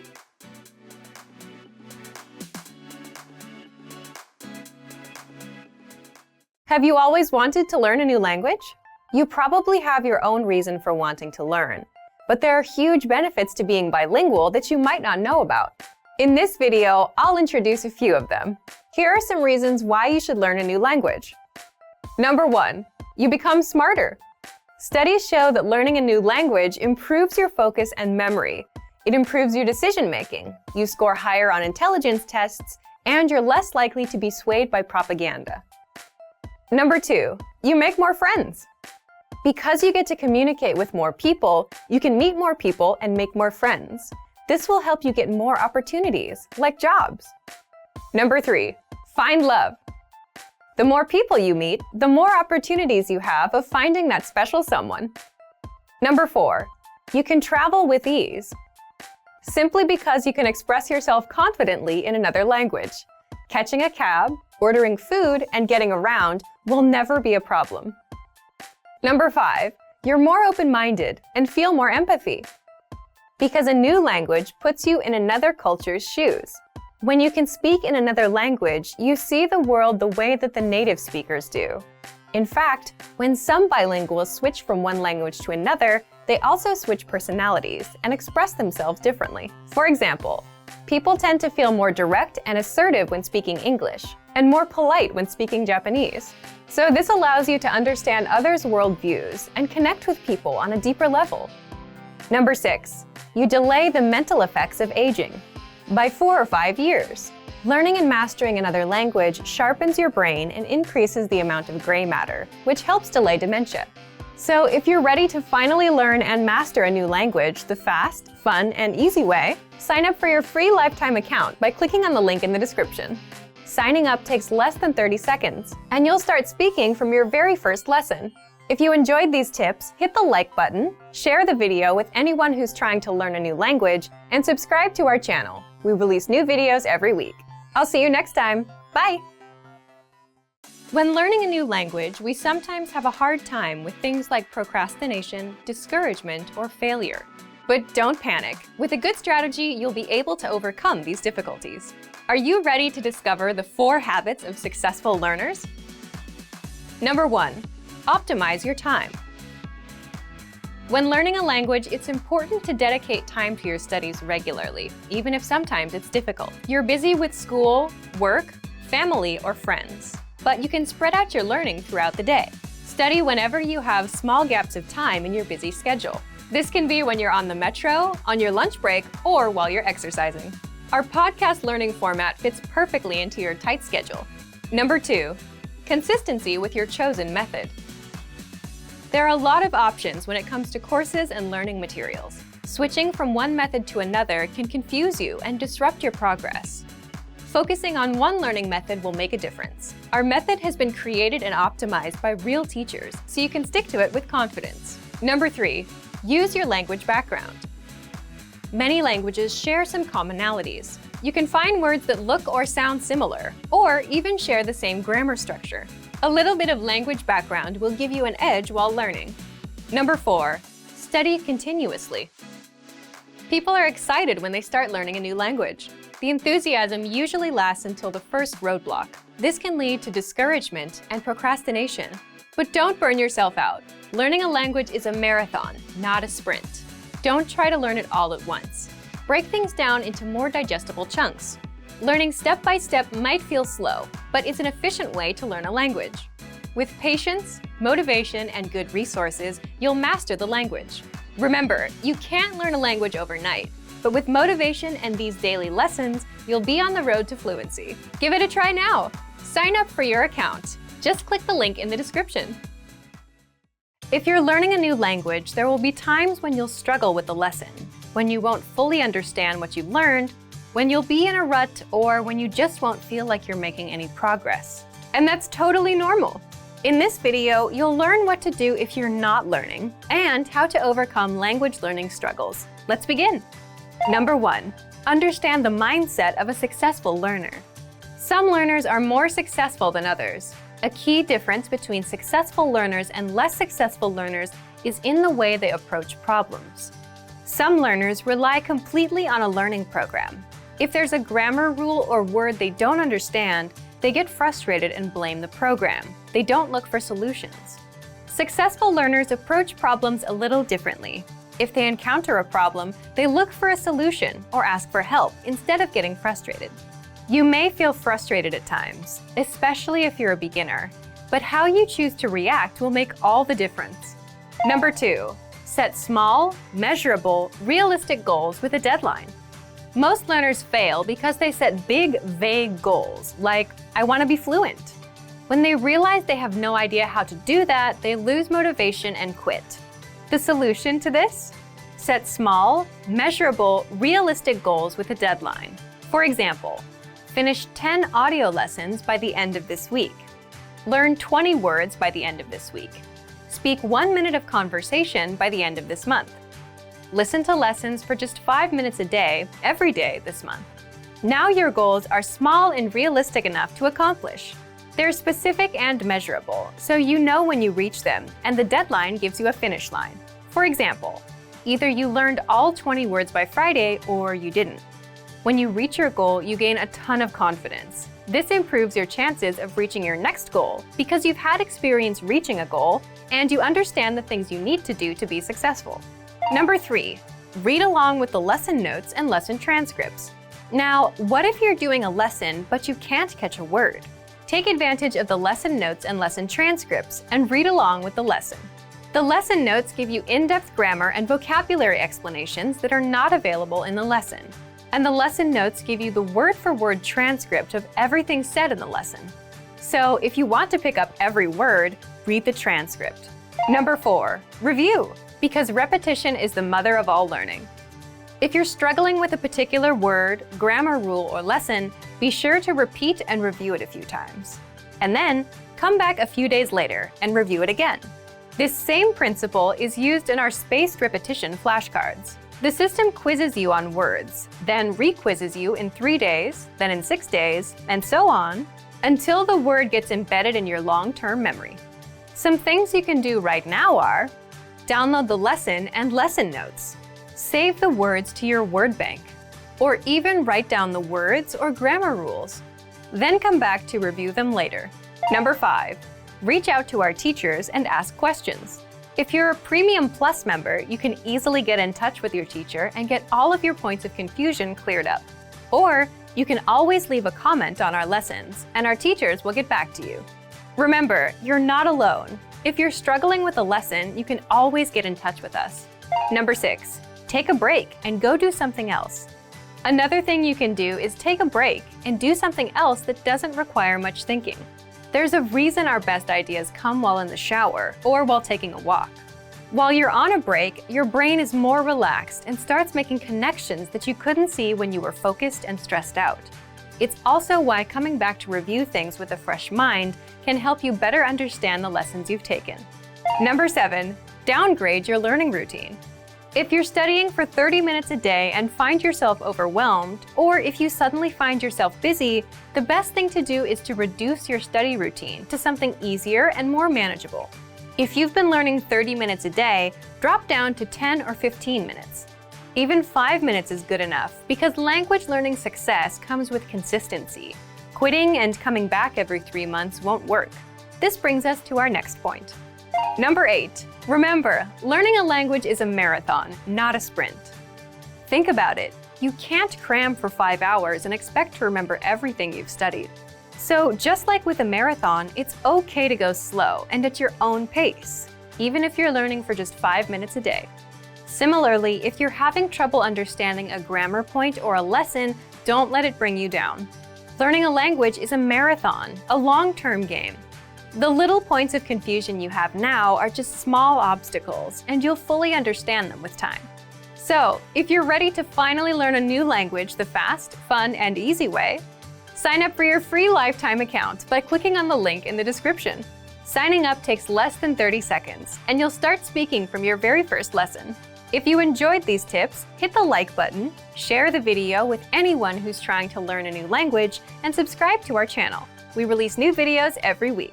I'll see you next time. Bye! If you're tired of knowing and speaking the language at a basic level and want to express yourself fluently just like native speakers, then you'll need to learn grammar. The problem? It can be tricky to learn. But don't worry. In this guide, you'll discover how to learn and master grammar with the Grammar Bank. 1. Where to get all of the grammar explanations you'll ever need. 2. The best way to learn grammar that's right for your level. And 3. How to expose yourself to real examples until the rules become natural to you with a study tool called the Grammar Bank inside of our learning program. But first, if you don't yet have access to our program, sign up for a free lifetime account right now. Just click the link in the description. First, what is the Grammar Bank? The Grammar Bank is like a grammar dictionary, except online. It's a database of the must-know grammar rules and explanations that makes it easy to look up specific rules and learn them. Look for it in the top menu of our site. 2. How do you learn grammar with it? The best way to learn grammar is not to just study rules, but to learn in context and hear the grammar used in real life. And that's exactly how you learn with our lessons. You learn a quick conversation and hear how the grammar rules are used within that conversation. 3. What if you come across grammar that you're not familiar with? Or what if you want to review a specific rule without going back to redo a lesson? That's where the grammar bank comes in. You can look up grammar rules and get the explanations, examples, and links to lessons where we cover these rules. You can also sort grammar by learning level. So if you're an absolute beginner and want to make sure you know all of the absolute beginner grammar rules, you can do just that with the grammar bank. You can also sort the rules by spelling, category, and lesson series. And if you want to get used to the grammar patterns so that you can use them in conversation and become fluent, the best way is to expose yourself to examples as much as possible. Grammar is hard at first, but gets easy once you get used to it with enough exposure. Be sure to access the related lessons inside the grammar bank and listen to the native conversations that use the rule as much as possible. So, if you want to become fluent and speak perfectly, you'll need grammar. Take advantage of the grammar bank inside of our learning program. But if you don't yet have access, sign up for a free lifetime account right now. Just click the link in the description to sign up.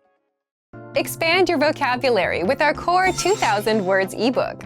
It's free and packed with essential expressions that you'll use on a daily basis. Start building your vocabulary today. Click the link in the description below to download your free Spanish ebook before it's gone.